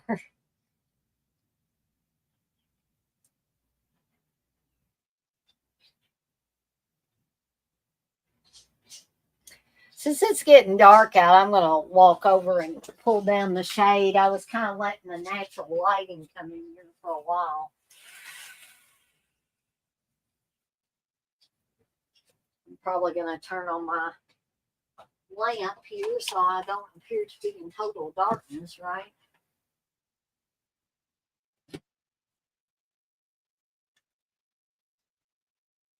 So we're seeing the chick get attacked now. Oh, Lord knows, Tom, what happened to these actors. I suppose we could probably do a little research and find out. But again, I feel like that this scene is fairly frightening. You got, somebody chopping through the door with what appears to be a meat cleaver. And now they're in the bathroom.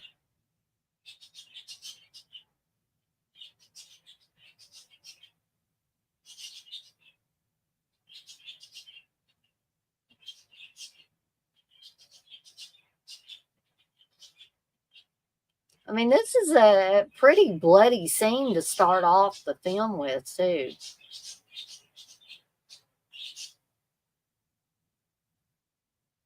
Yes, I agree, Tom. The cheap effects are good, well done.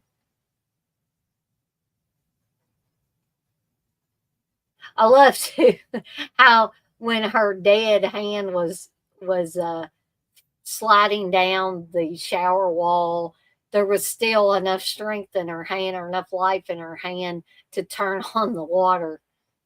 And then we get the big, rubber latex hand there.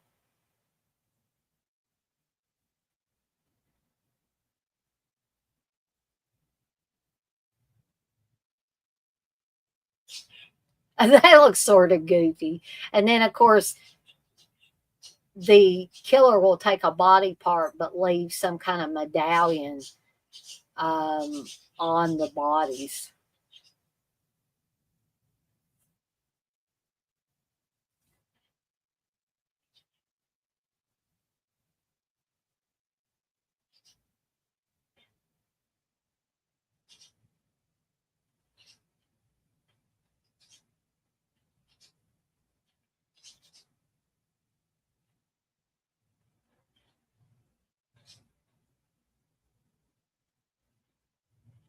And so then we get this crawl that says in the winter of 1985, one of the strangest series of murders in recent history shot at the small Midwestern college campus.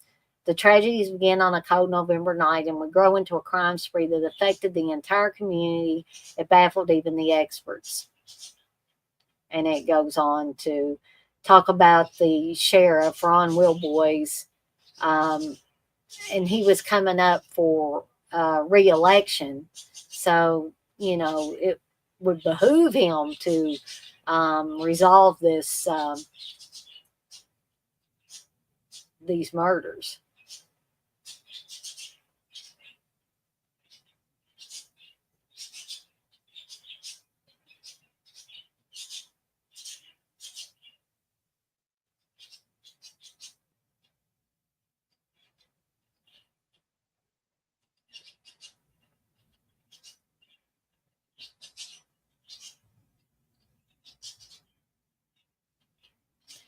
And United Entertainment Pictures did a lot of these low budget, shot on video type of films at one time. Primarily in the early to mid 80s. And Bill Blair also had something to do with many of these. And many of them were filmed in Oklahoma. Now, I have been, I believe it did go directly to home video, Tom. I have been called out in the past. I'm not going to rehash that whole story, but I had been called out by someone. I don't know this person in the past for saying that the last slumber party was filmed in Oklahoma. I honestly thought it was because it was, Bill Blair had something to do with it. I think maybe United Home Entertainment might have even had something to do with it. And almost all of these others were Oklahoma. Um, and this person wanted to argue with me. And I said, well, I finally told them, I said, okay, it's Louisiana, dude. I, okay, I'm wrong. And there was a lot of backlash against me on that, which I thought was ridiculous. This guy kept, hounding me and saying, I was born under a bird's nest and all kinds of things. I don't even know who the guy was. So I just had to bring that up because it's still kind of a sore spot for me. I don't know. I'm assuming the guy was trolling, but I don't know why he was picking on me over something.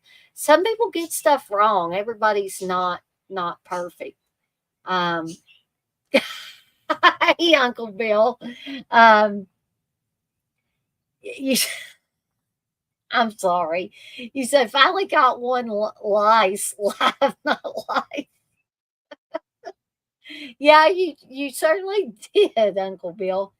Yeah, Tom, some people do have a lot of time on their hands. I'm just here to tell you guys and gals that I may not get everything 100% right, but who does?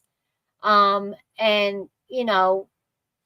I don't feel like I was being mean to the guy. I was just saying, look, if you got proof that this wasn't filmed in Oklahoma, then show me. And, the guy could not, because he wasn't a moderator, he kept trying to show us a link to a magazine article or something that the director had done. Um, hey, Wes says he gets everything right 100% of the time. Well, I'm not going to argue with him on that. But I know that I'm not perfect and that I don't get things right. But when I was finally able to see the magazine article and it said the director said it was in Louisiana, I was like, okay, it's Louisiana. But the guy wouldn't leave me alone after that. He just kept, hounding me for a while. But, you know, that's, at this point, that's near here nor there. But um, so this stuff here, like about these college girls getting attacked, reminded me a lot of the Ted Bundy stuff. Only Ted Bundy, I don't think when he went into that sorority house, he was like beating these girls to death with like a log or something. But this just kind of reminded me of that whole attack.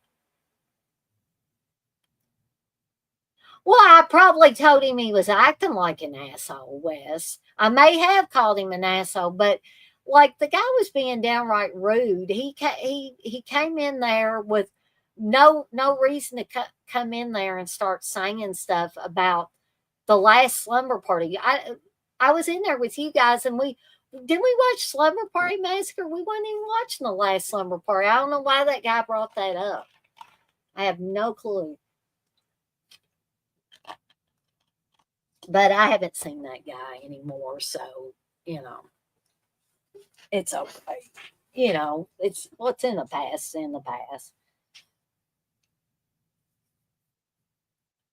Chicky, you should be running. She's just saying, please don't kill me. Because basically her roommate was dead and they were like beating her with, they're going to beat her, I guess, to death with her roommate's head, which I think is funny. Sorry. Did you leave another watch along tonight, Tom? Because of rude people?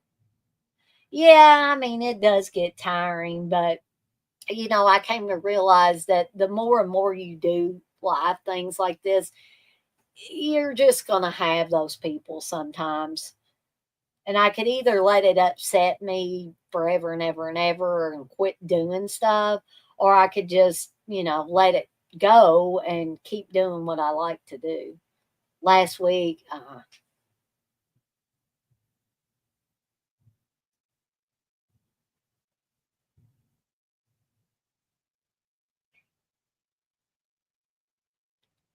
Those look like chocolate coins or something. Because they look like they're half melted. Well, that's a bloody mess. Yeah. Oh shit, they're dealing with a psychopath. So here's Sheriff Wilboys, or Wilboy, or Wilboys, or what, however you pronounce it.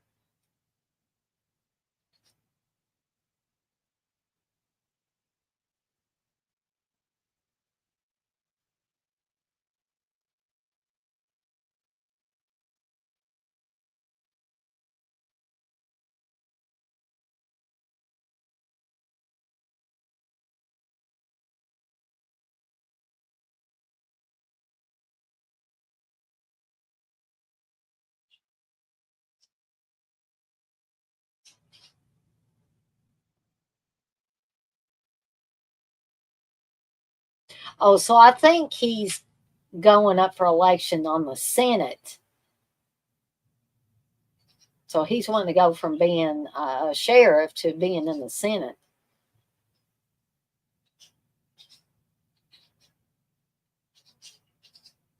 I mean, there's some very gory shots in this film.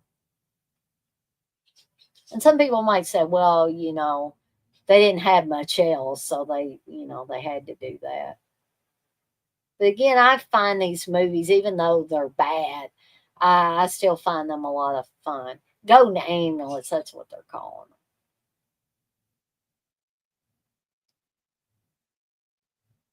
Okay, I'm not making fun of Julie Andelman's character. I'm not, I don't have any room to talk about anybody's looks, but she looks okay here. But, and I know you can go to college at any time that you want, at any age, but during 1985, I would say that it was mostly young people. And at that time, she looks like the oldest living college student. And again, I'm not making fun of her figure or anything. I have no room to talk. But they should not have asked her to dress in some of the skimpy stuff she's dressing and being, pretty much almost naked. Because, just, I would not want to take off my clothes for a camera or be in some skimpy outfit, especially not nowadays.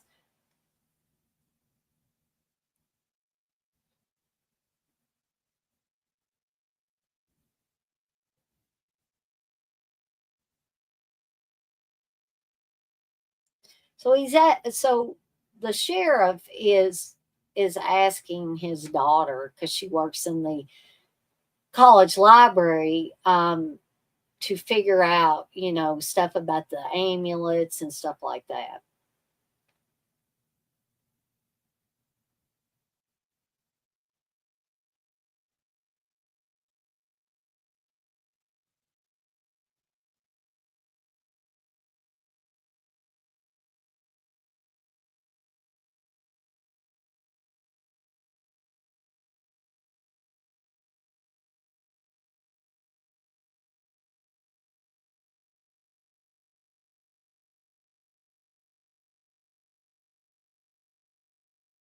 In fact, I think she almost looks too old to be his daughter.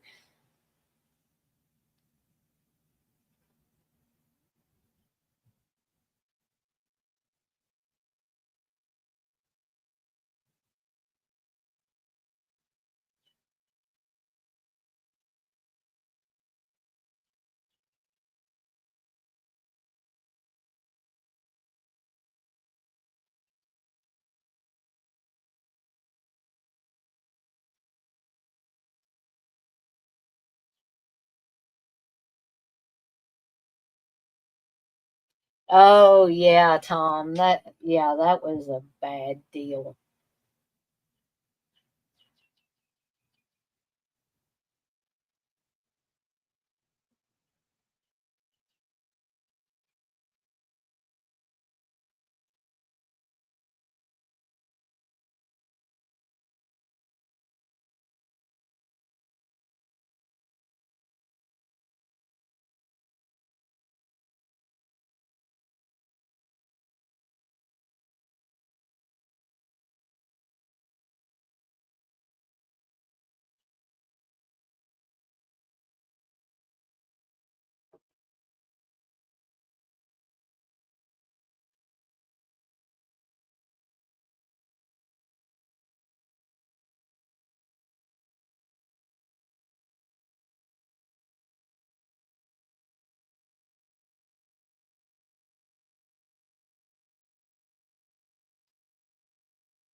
So this goofy dude is supposed to be Tina's boyfriend.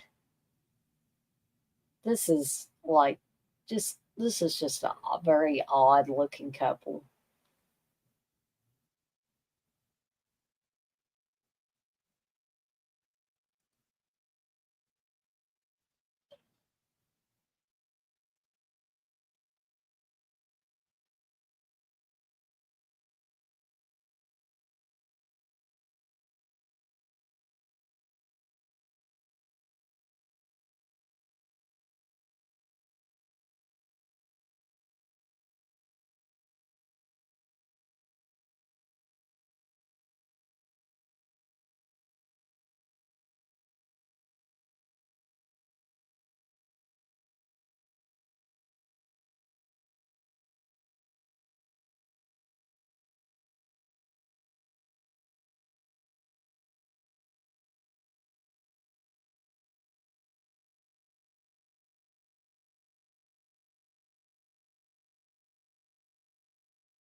So again, guys and gals, these Evil Dead Chick Slasher Fest movies, they're a little bit unlike the watch alongs in that sometimes I will just, let the movie run and hope that you guys and gals are watching along with me because these are a little bit more loose and free form.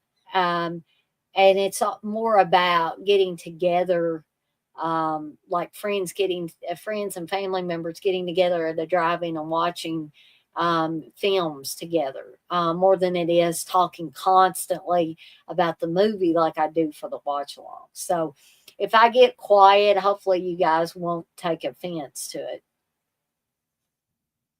These are kind of like a way for me to just enjoy the movie along with you guys and gals as opposed to doing a lot of talking.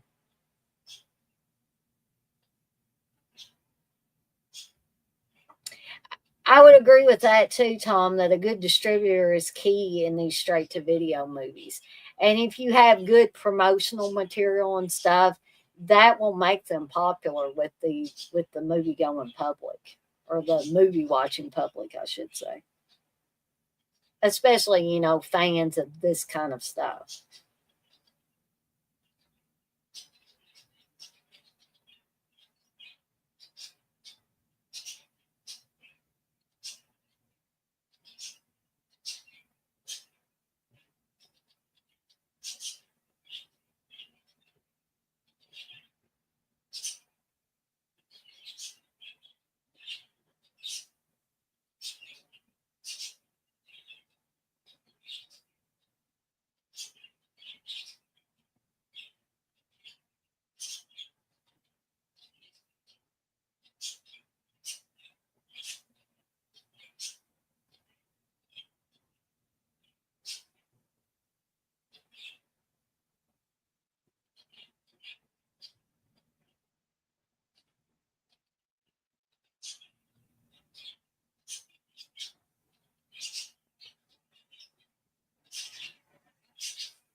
So we have another Kappa Alpha Theta, another house that doesn't really look like a fraternity or a sorority house.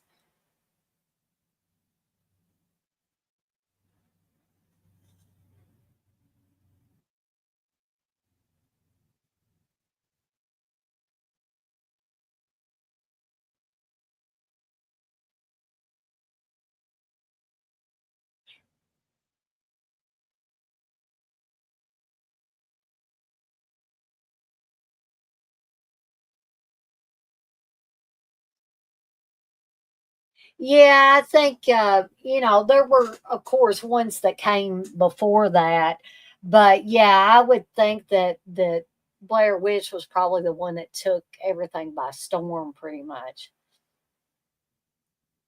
Very cheap movie, yeah. So all this person was doing was taking out the trash, and they're gonna get massacred.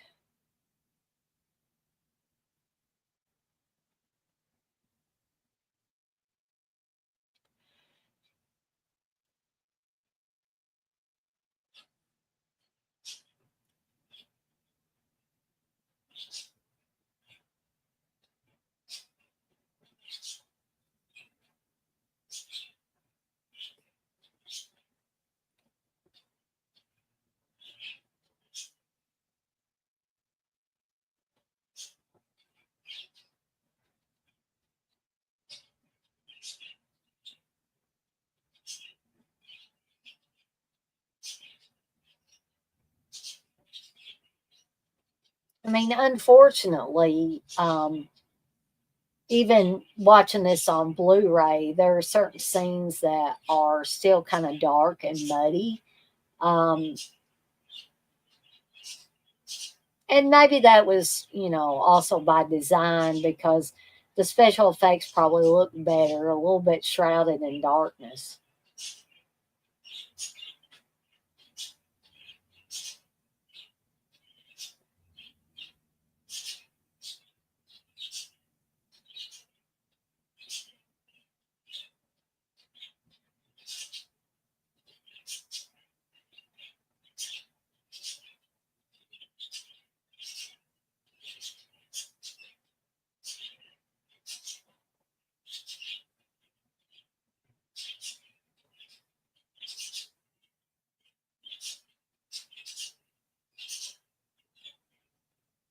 I think that chick, like, I think she's supposed to be dead, but she just moved her head. Her head flopped over to the side. I don't know if y'all noticed that or not. But that's the hallmark of a movie like this.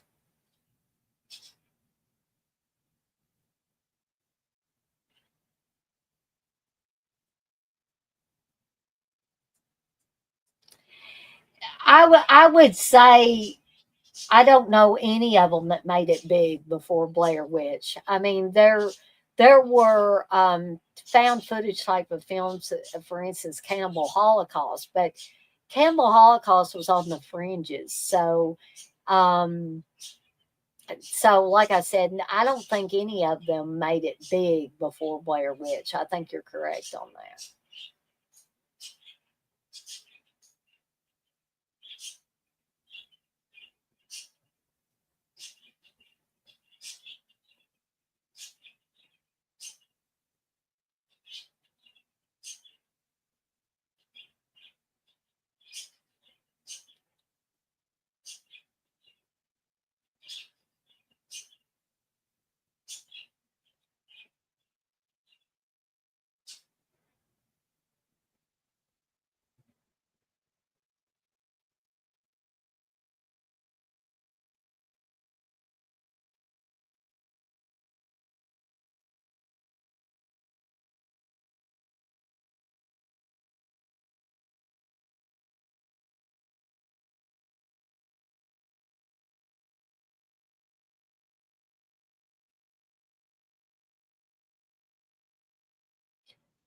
Gang, I'm going to step away and grab me a little something to eat.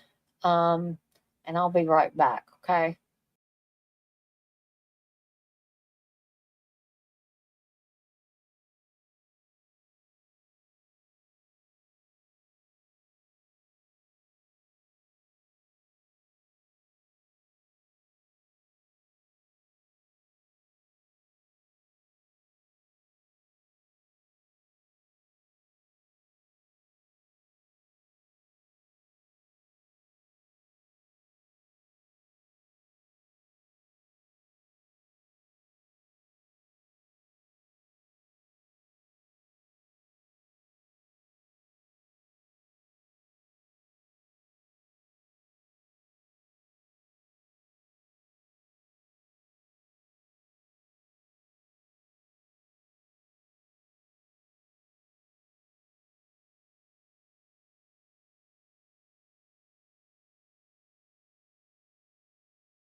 All right, gang, I'm back once again.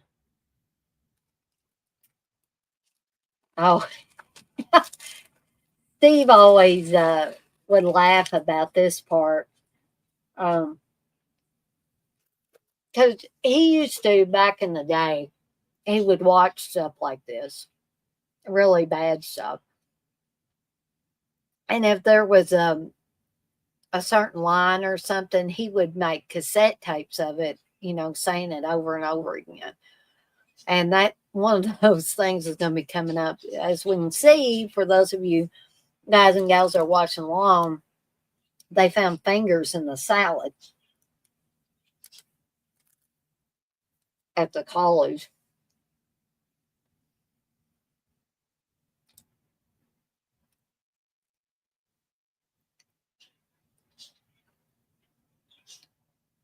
I love this woman screaming because there's some chick in there that's had her fingers cut off.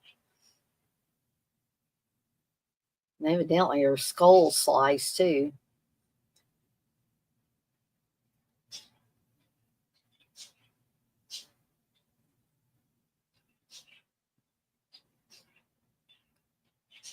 So here is the scene I was speaking of too, where she's got a shirt on, but not a whole lot else, and I don't know. It's even the most attractive people could have unflattering poses, but this setup is just to me it's ridiculous.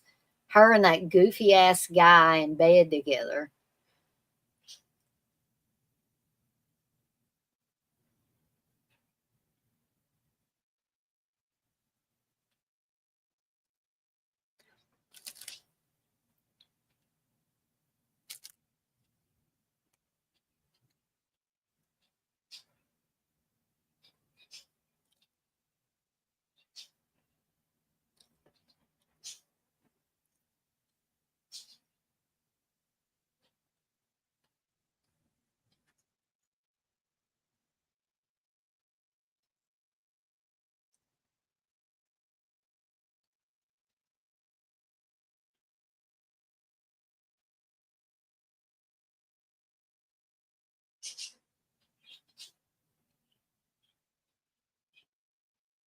And of course, this is natural lighting taken to the extreme because I think I would probably get that glare out or prevent that glare from happening.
See that the sheriff is eating.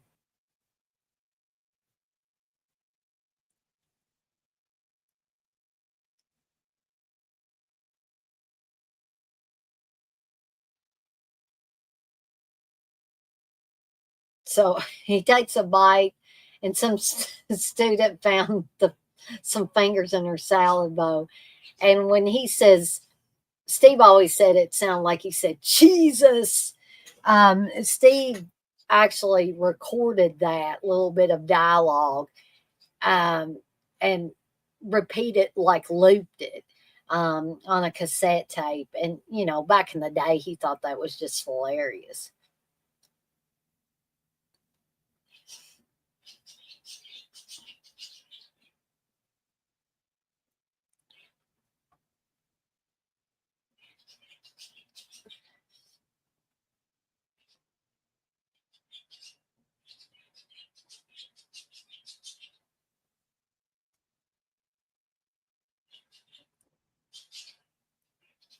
We're almost halfway through the film. Again, this isn't a super long film. It's longer than Drive-In Massacre, but I think because of the fun, like entertaining aspect, the so bad it's good type of thing, that this movie moves along fairly quickly. It doesn't seem like almost an hour and 30-minute film, or even an hour and 29-minute film, which it is.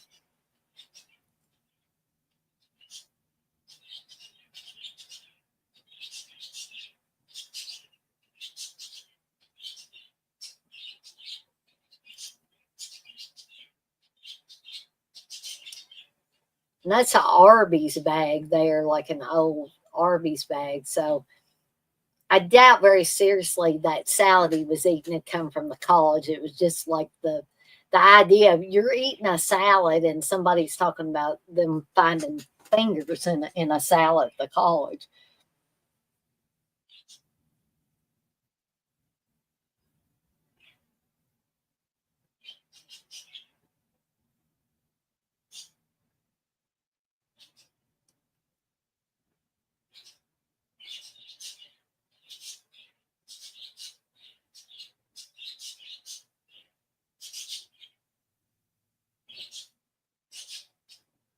Well, that sign seen better days. It says Hard Rock Ranch.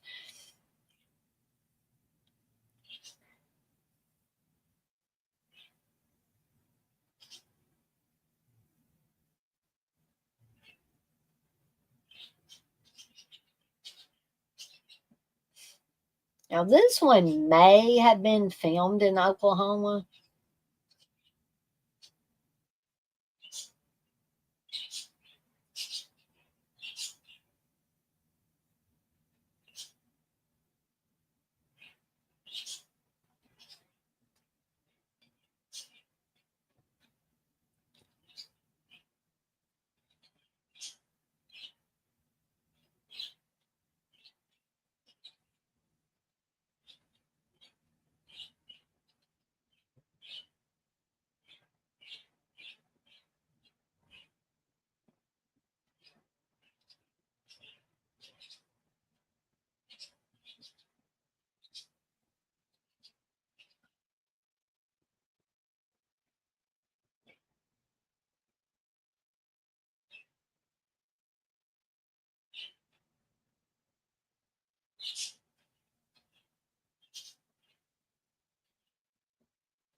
So this Gracie Moore that the sheriff's talking to, um, is saying that they had heard, noises, and, saw, what appeared to be fire and spotlights and stuff. And I think she thinks that there's kids partying over in the woods.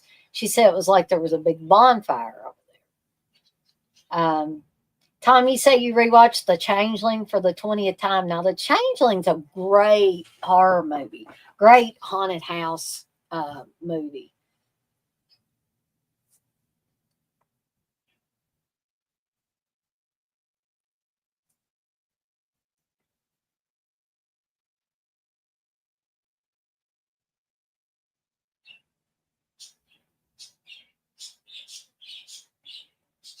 So, you guys and gals that are watching along probably saw the scene where I think Sparks was her dog, got killed and his head cut off. Um, which, it's obviously fake, but I'm not a big fan of seeing, animals get killed, even if it's fake on a movie. I'm always like, you can kill as many people as you want in these horror films, but leave the pets alone or the animals alone.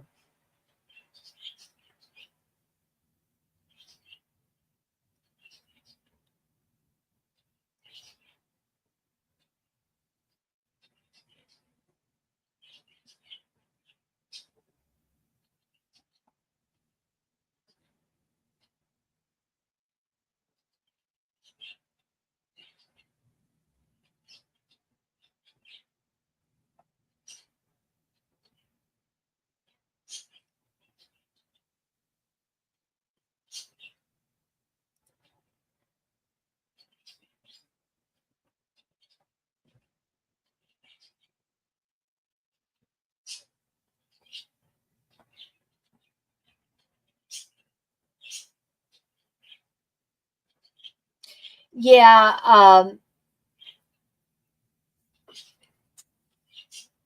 Campbell Ferox, they definitely killed animals on, and it's possible that they killed them on Campbell Holocaust, but I know that they killed them on Campbell Ferox. And I'm sorry, I've said this before, I'll keep saying there's absolutely no reason to really kill animals on film.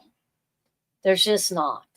Um, Real animal cruelty is not something that I would want to see or be witness to. Um, but I do have both of those films in my collection. However, people might think I'm weird, but the first time I watched like Campbell Ferox, I watched it straight through. But now I will not watch the killing of the animals because it's just needless and it didn't need to be done. There is no reason for a movie to have to really kill an animal to get people to watch it. I think there was enough exploitation elements in that film that would have got people to watch it without the animal cruelty. Um, and I believe if you get newer versions of Campbell Ferox, there is a animal cruelty free version.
This is back when you had to be quiet in libraries.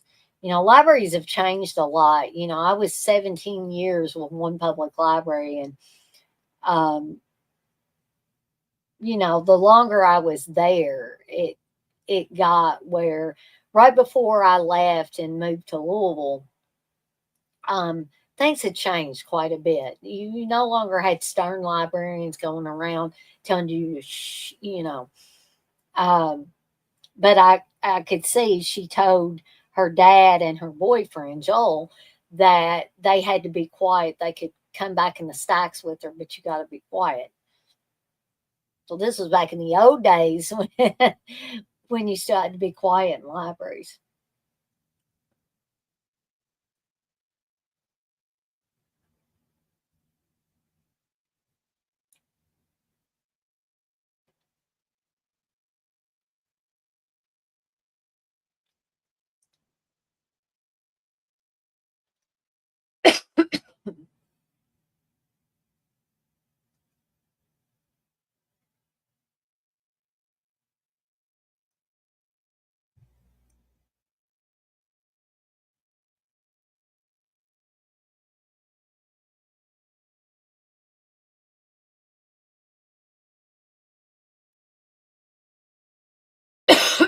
So Tina's dad, the sheriff, thinks that there is a witch cult, and she's like, what? After all these years,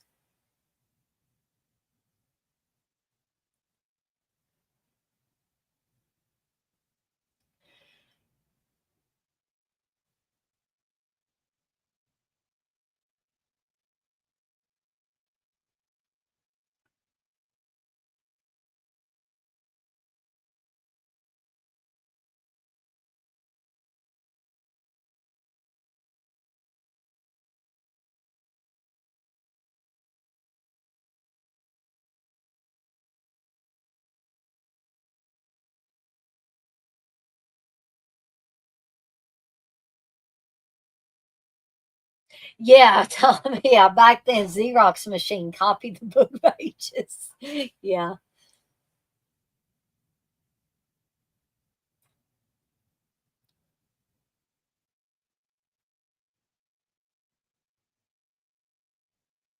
that looks like a very 80s diner there with the fluorescent lights, those neon colors and stuff.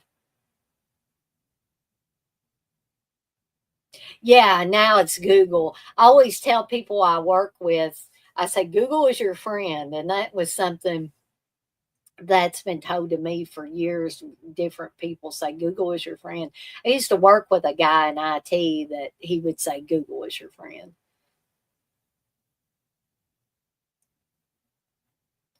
So you can see that somebody slipped something into this coffee.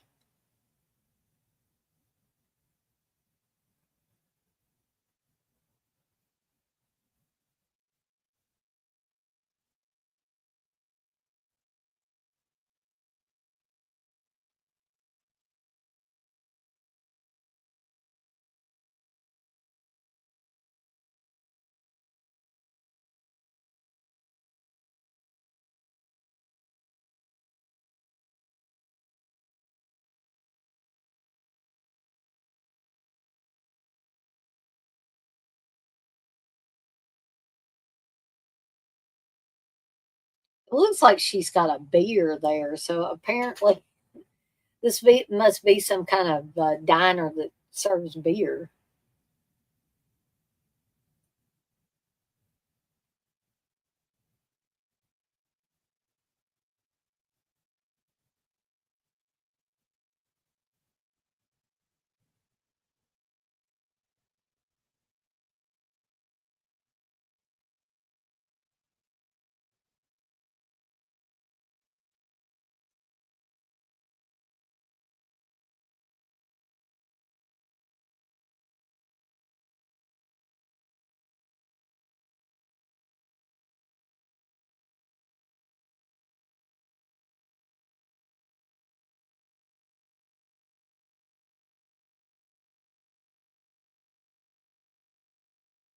Hey TJ, thanks for stopping in. Yeah, I would normally watch Joe Bob, but the first Friday of the month I do these Evil Dead Chick Slasher Fest. I'll probably watch Joe Bob on the replay.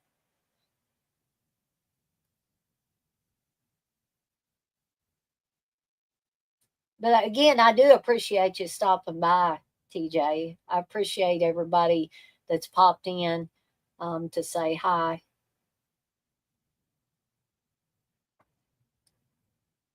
So I believe that Joel's going to go with the sheriff out to the farmhouse. They're going to see if people start the bonfire and stuff.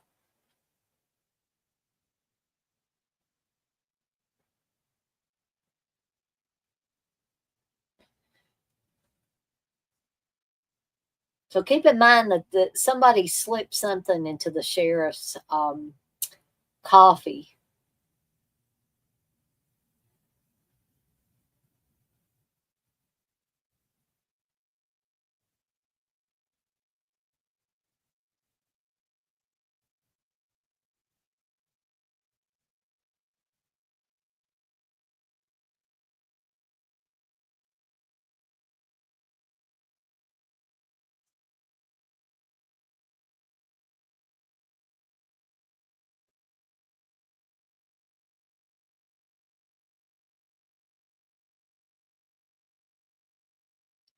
So the sheriff is going to, take him a little cat nap here. And he tells Joel to wake him up if he sees him.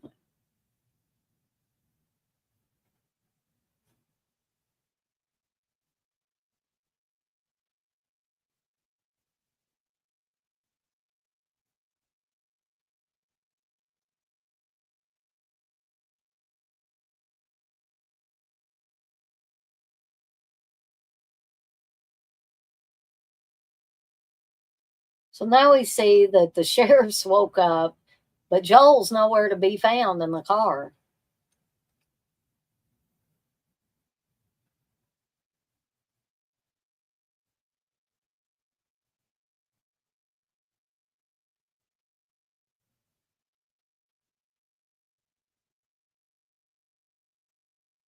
So now Joel is saying, the sounds and the lights, So the sheriff is still in this, whatever this haze is of whatever they put, whatever the drug was that somebody put in his coffee.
I know what they're trying to illustrate here, that he's been drugged by showing this, smeary cam or or hazy cam or whatever you want to call it. But oh, this always hurts my eyes, especially if you're watching this on a big screen TV like in our living room.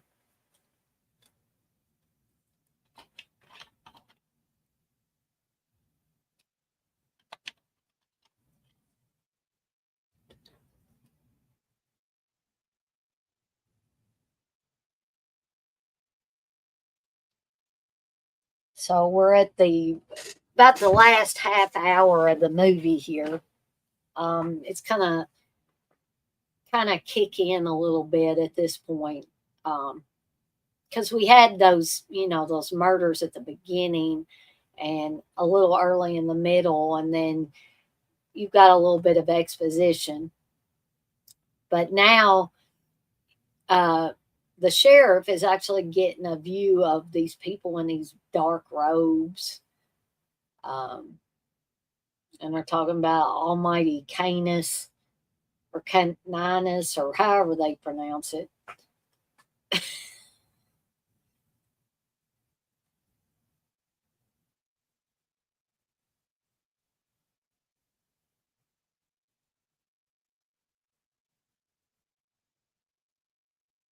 So apparently it is some sort of cult. And they've got a big bonfire going.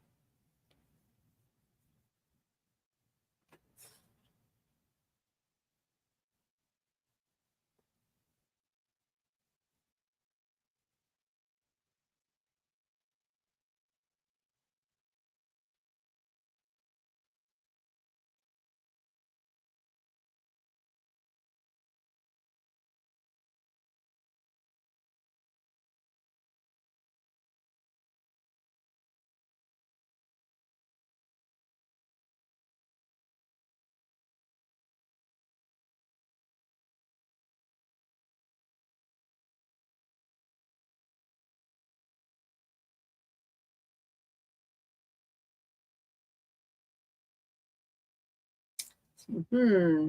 Who could be under that sheet? I think we're going to find out here in a little bit. Oh, boy. Sorry, gang.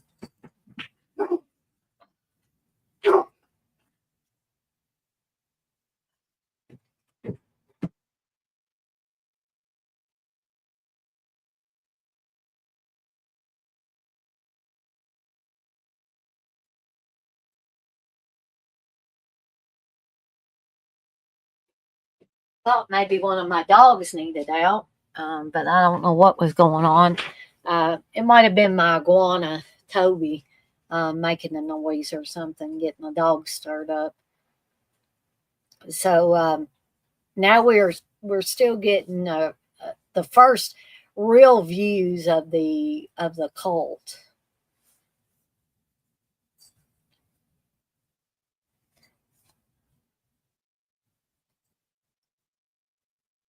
And here's all the different body parts that they've apparently collected.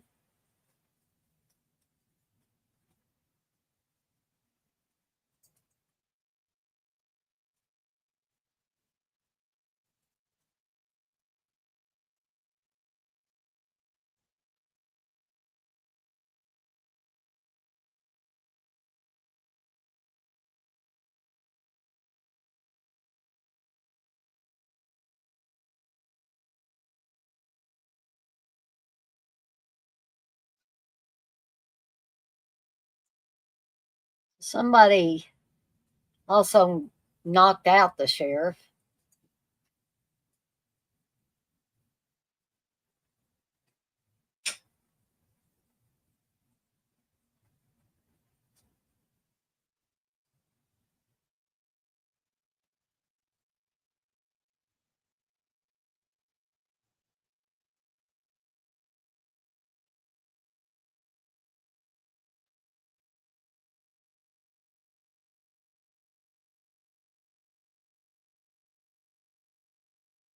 So they know the sheriff's out there and they're, inviting him to come listen. So he's seeing the doctor is one of the cult members.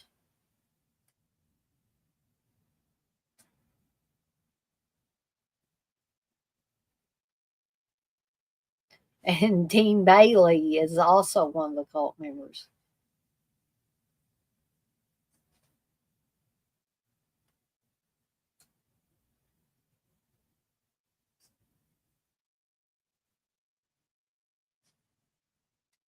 And apparently they want the sheriff to join them.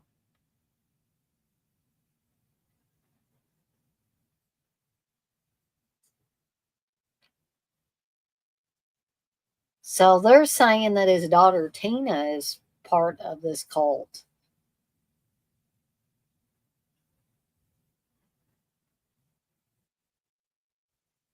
And there she is.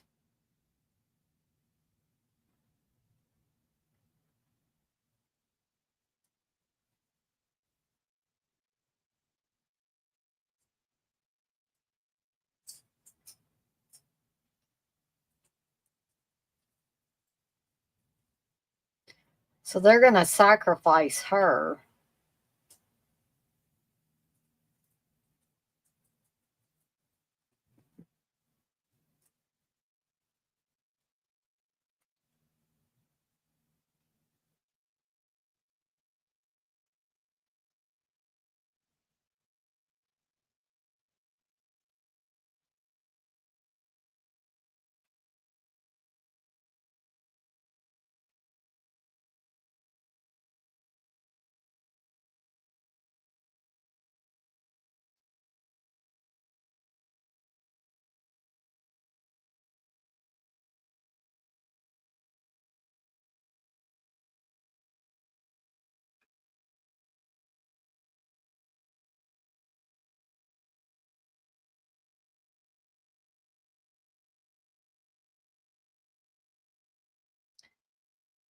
So Joel's back.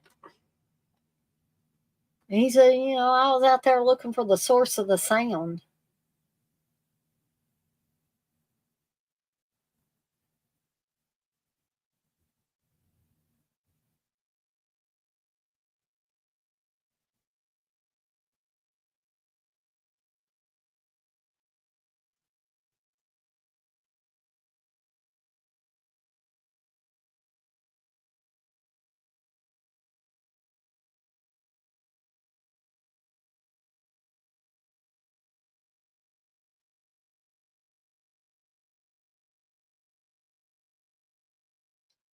So apparently somebody did hit the sheriff on the head.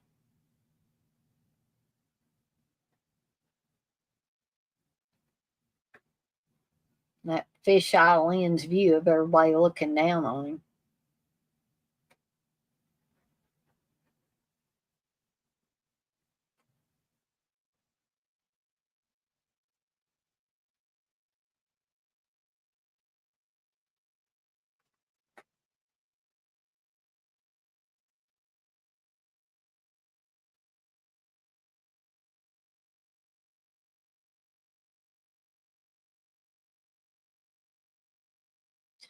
So the doctor is saying that, he has a concussion. And the sheriff is still upset. He says the doctor's bad because he had just seen the doctor and he was one of the cult members. And, the doctor says, that this kind of thing can happen when someone has a concussion and that when the sedative wears off, he'll be fine.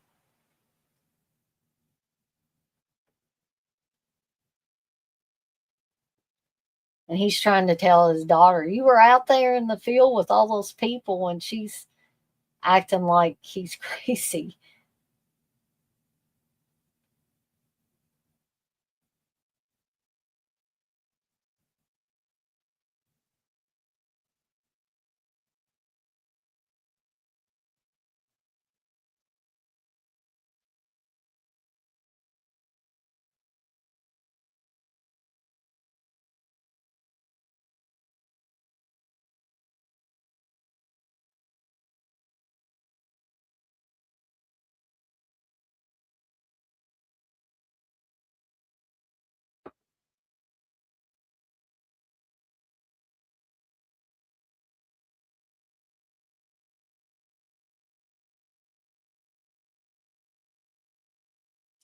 So we are about in the final 19, 20 minutes of the film. Um, these scenes here where the sheriff is sitting up in bed and the bandage is like cockeyed on his head.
So the sheriff saw some Dobermans out there with the colt, and he's asking the doctor, "Do you like dogs?" And he says, I've got two Dobermans.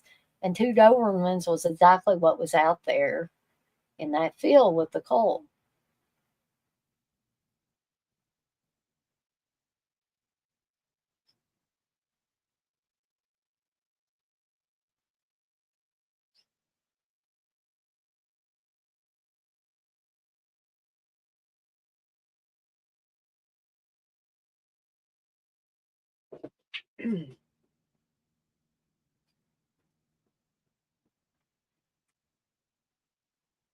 Sorry, gang, if seem to be jittering around.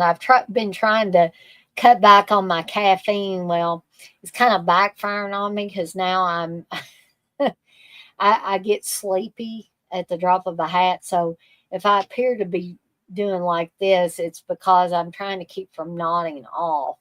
Because I really don't want to nod off in the end of the slasher fest. That would be not good.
But I kind of get the feeling um, that even though the sheriff's acting more normal, that he still doesn't entirely trust the doctor, especially. This guy must really love Arby's. He's got some more Arby's there.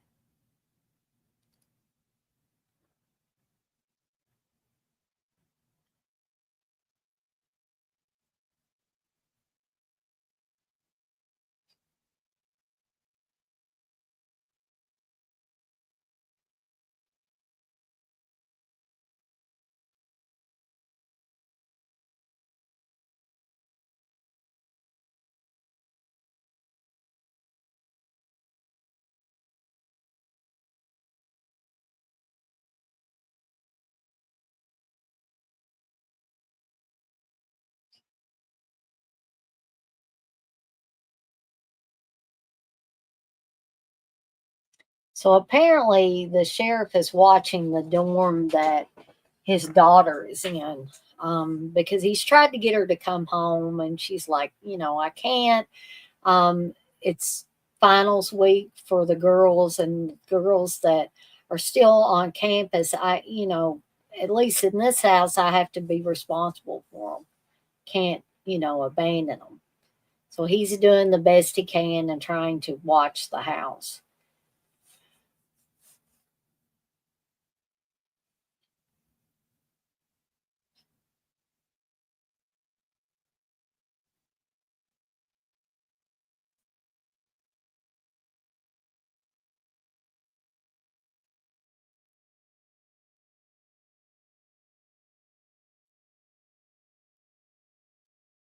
And he's got his binoculars. He's checking out the people walking by. I guess looking for anybody suspicious. And of course, he sees Tina and Joel, and he's wondering why is she taking Joel in the dorm again, like at night, like this.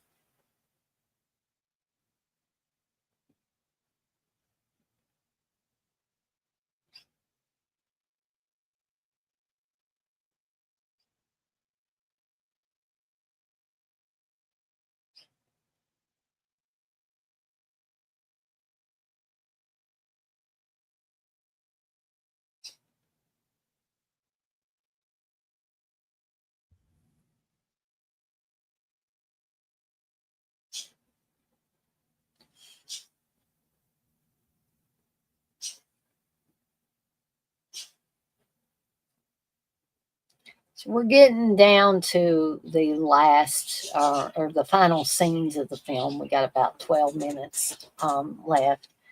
So now it is 3:20 in the morning. And, apparently Joel's still in the dorm with Tina.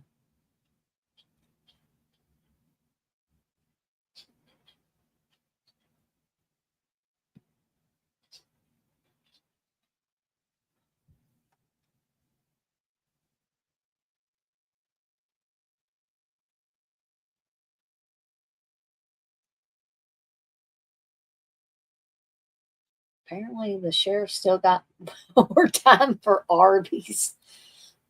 He must have got him 2 sandwiches or something.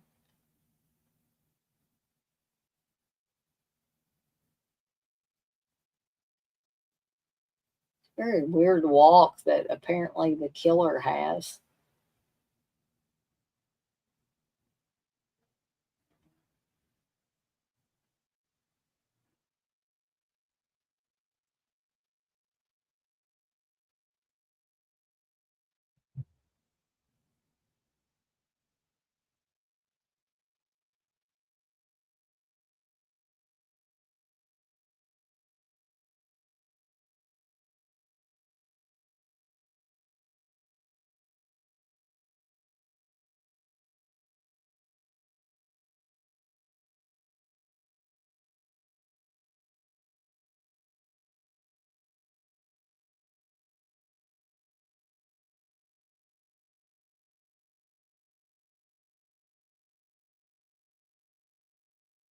Start to say, how many damn sandwiches is he got in there?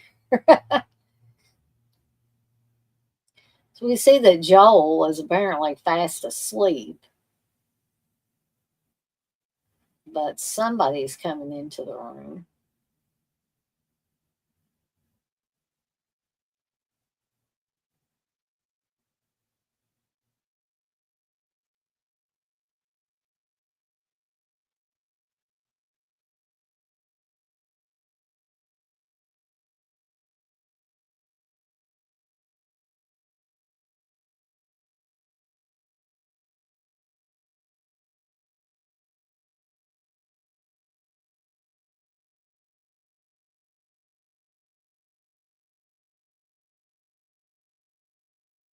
And I do want to remind people, it doesn't look like there's anybody in here right now, but I do want to remind those of you that, you maybe you came in on the tail end of this or didn't get to watch it live at all. this will be available on the replay. So, oh my, somebody's wearing like a dog head mask and they're attacking Joel. At this point, we don't know who it is.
They're really chopping at at Joel there. Dang.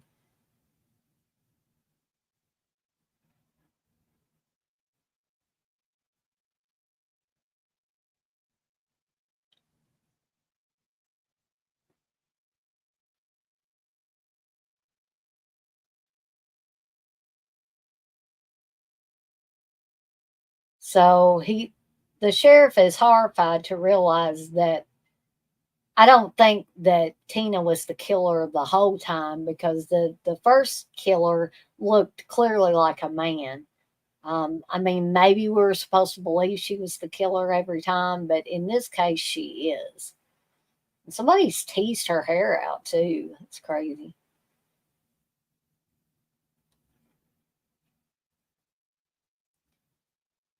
So she says that she must bring an offering for the sacrifice.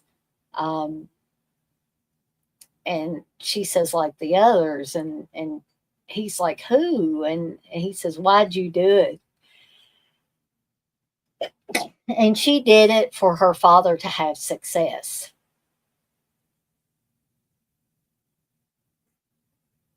And he wants to help her, but she runs away and she tells him to stay away from her.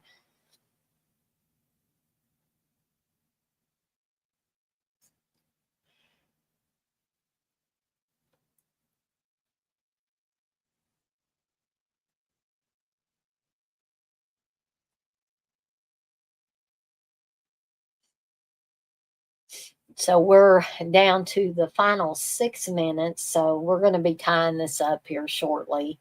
And if I don't have anybody in here, which it doesn't appear that I have anybody in here right now. And if nobody is chatting at the end of this, I'll probably, call it a night and go ahead and uh, wind things up for the night so I can relax a little bit. I mean, I relax when I'm doing these and I have fun. I don't want anybody to get the idea that I don't. I wouldn't do these if I didn't enjoy it.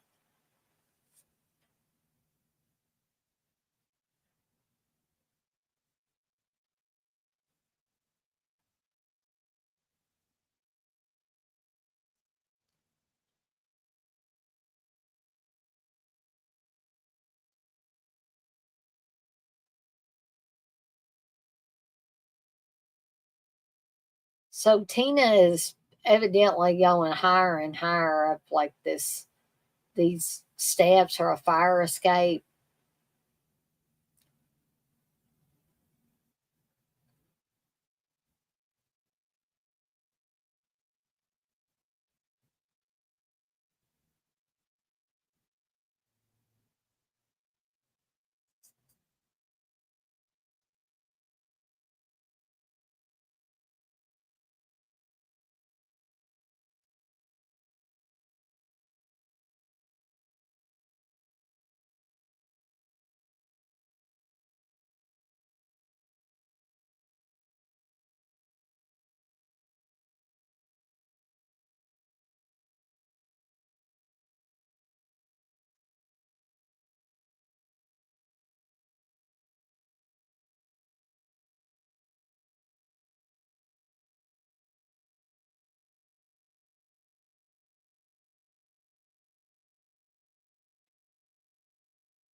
So that was kind of brutal.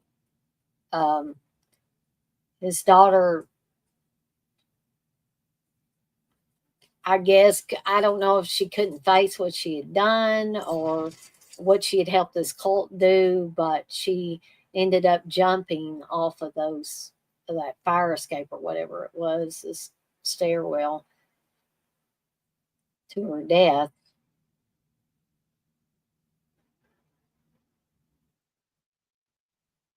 And believe it or not, folks, there is a blood cult too, which I think this is the better of the two movies, honestly.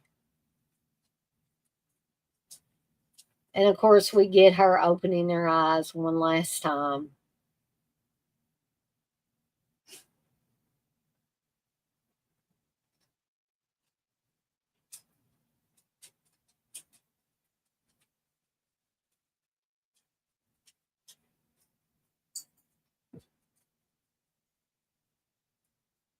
And we have officially reached the end of Blood Cult. I hope those of you that were able to hang out with me tonight enjoyed this one, as well as those of you that were able to hang out with me for the earlier film, which again was Drive-In Massacre. And if you didn't get to watch one of the movies, well, you can always go back and watch this on the replay. I will stay with anybody that might be here. Sometimes it doesn't register that there are people in here on StreamYard and slash YouTube. Um, so it's possible somebody could be still in here watching.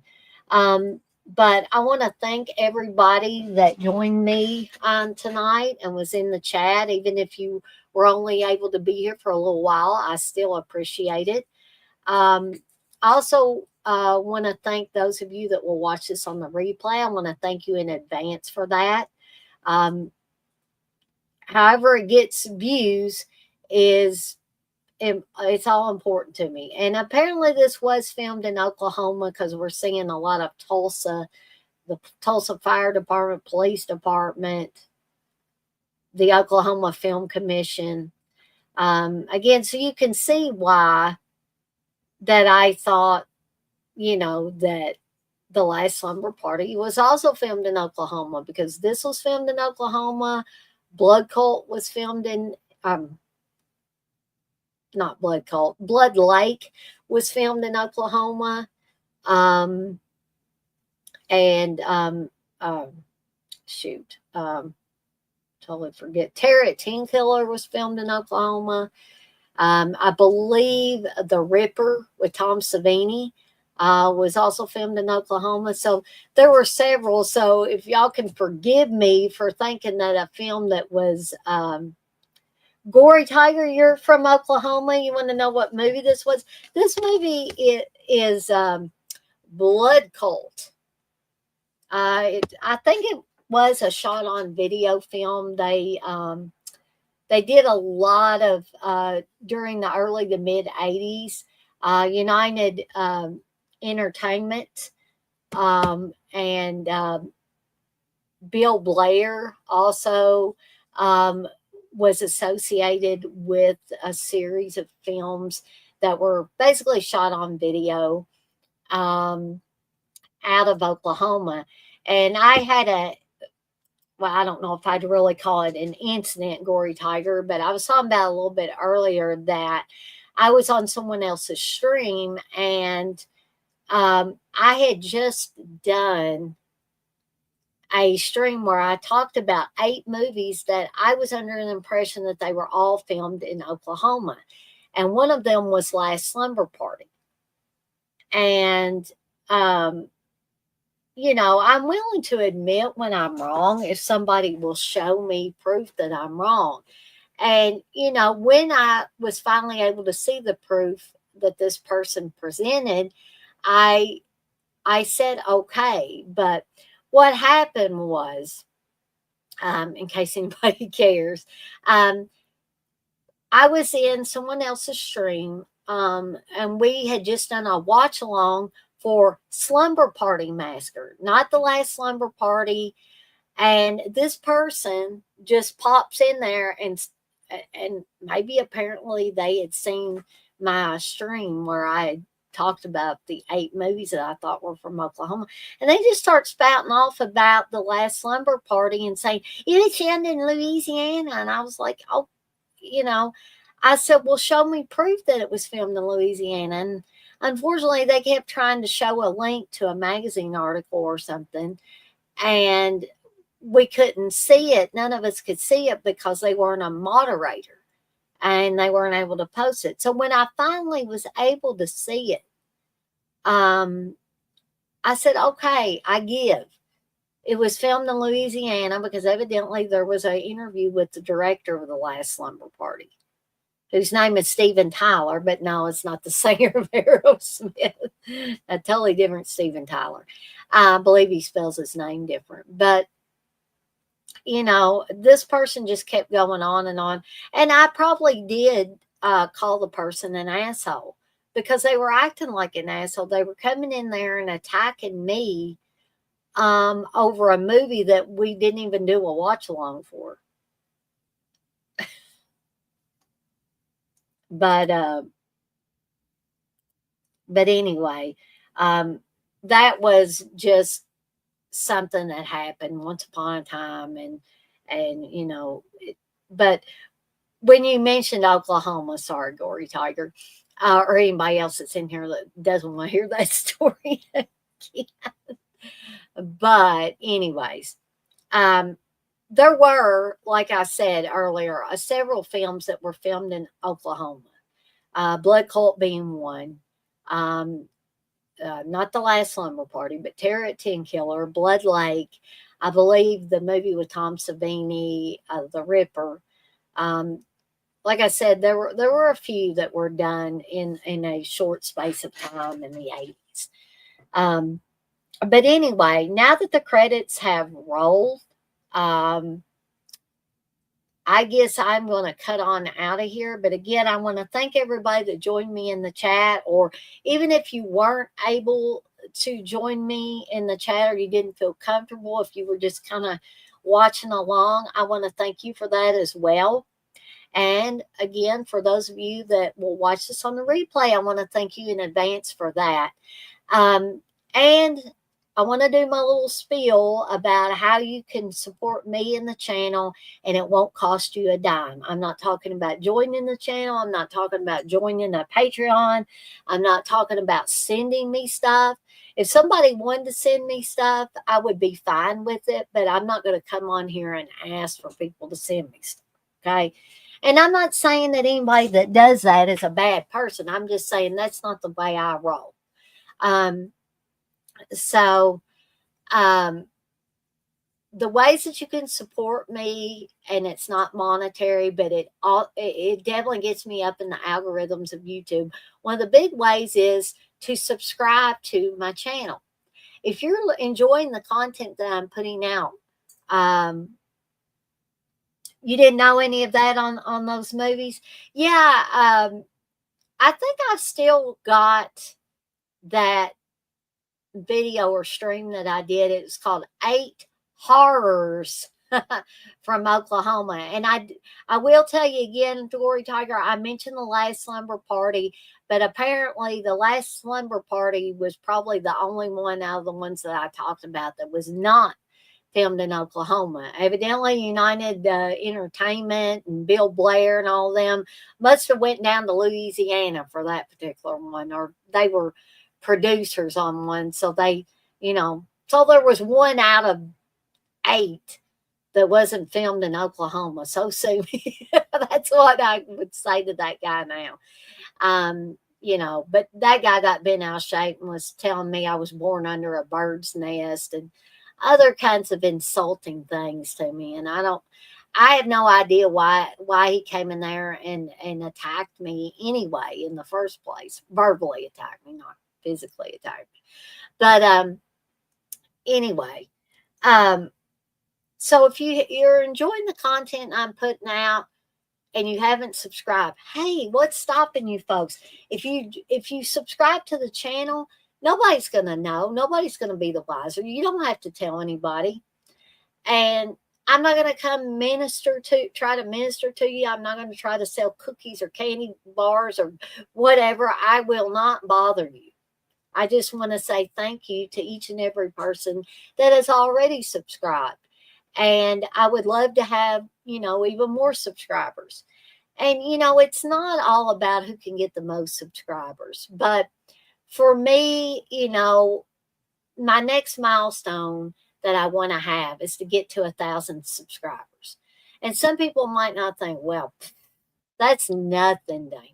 Well, to me, it's a big deal because I feel like I built my channel from the ground up. And I'm not saying there's not other people out there that haven't built their channel from the ground up as well. And they should be proud of their channel as well.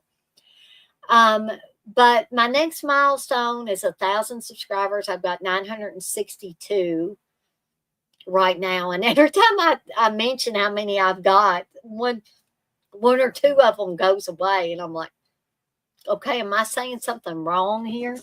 But anyway, if I get to 1,000 subscribers, me and Candace are going to do some really cool cosplay for you guys and gals. Probably be on an episode of Friday Foolish. I know we haven't been able to do many of these as of late, and me and Candace both enjoy doing them, but our life gets a little hectic sometimes, and we don't get to do these as much as we would like to. But we're going to try to, here shortly, get back in the swing of things and have a few more of them. But we're going to do, if I can get to 1,000 subscribers, we're going to do some really cool cosplay.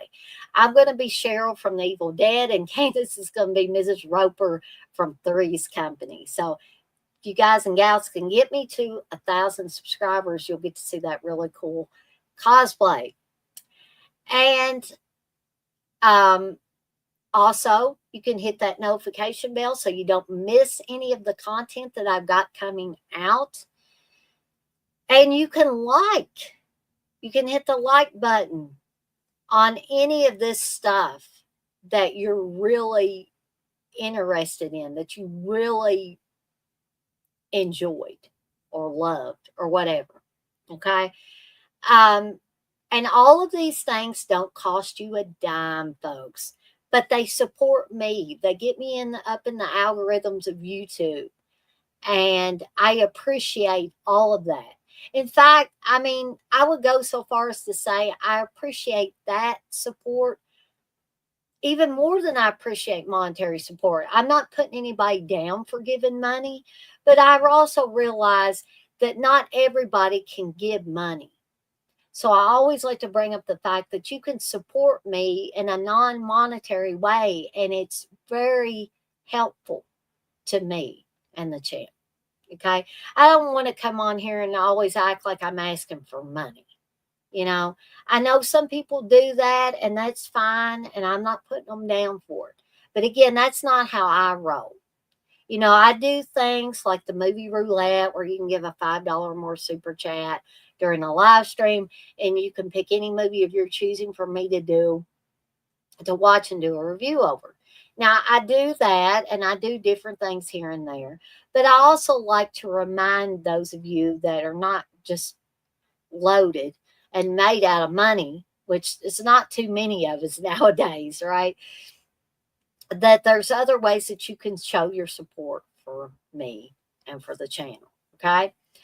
But I guess that is it for me for tonight. I want to thank everybody that turned out for this Evil Dead Chicks Slasher Fest. And I want to remind you that next month, the first Friday of September, we're going to be having an exploitation bonanza, but viewer discretion is advised because we will be watching the original Last House on the Left and I Spit on Your Grave. And if you don't know anything about these movies, please, please, please, please, please, before you show up before Evil Dead Chicks Slasher Fest in September, do your homework, folks, and look up and make sure that these are movies that you would want to watch along with me or hear me discuss. Because when I've talked about these movies in the past, I've kind of been called out by some people that, oh, you should have warned us that you were talking about this. Um, be careful talking about this stuff, Dana. So I'm giving fair warning now. I will give fair warning before that time. Um, Viewer discretion is advised. That's what the point that I want to make about that. But with all that being said, and I hate to go because I got 4 people in here now, and that's almost more than I've had this whole time. But I've got to get out of here. I've got to do a few things before I go to bed for the night. And so, as always, I'm off like a dirty shirt. This shirt ain't dirty, but I'm off like one.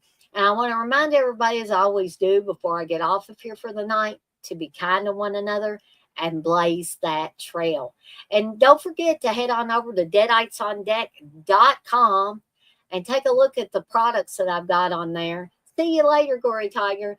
And also check out the stuff that I have on Facebook that has not made it to the shop just yet. Okay. Check out the promo for Nighty Nightmares, the sleep shirts, and all of that good stuff. And remember, I do custom work. You can fill out a form on the site at deaditesondeck.com. It does not have to be horror related, okay? Because I realize there's people that's not horror fans out there, okay?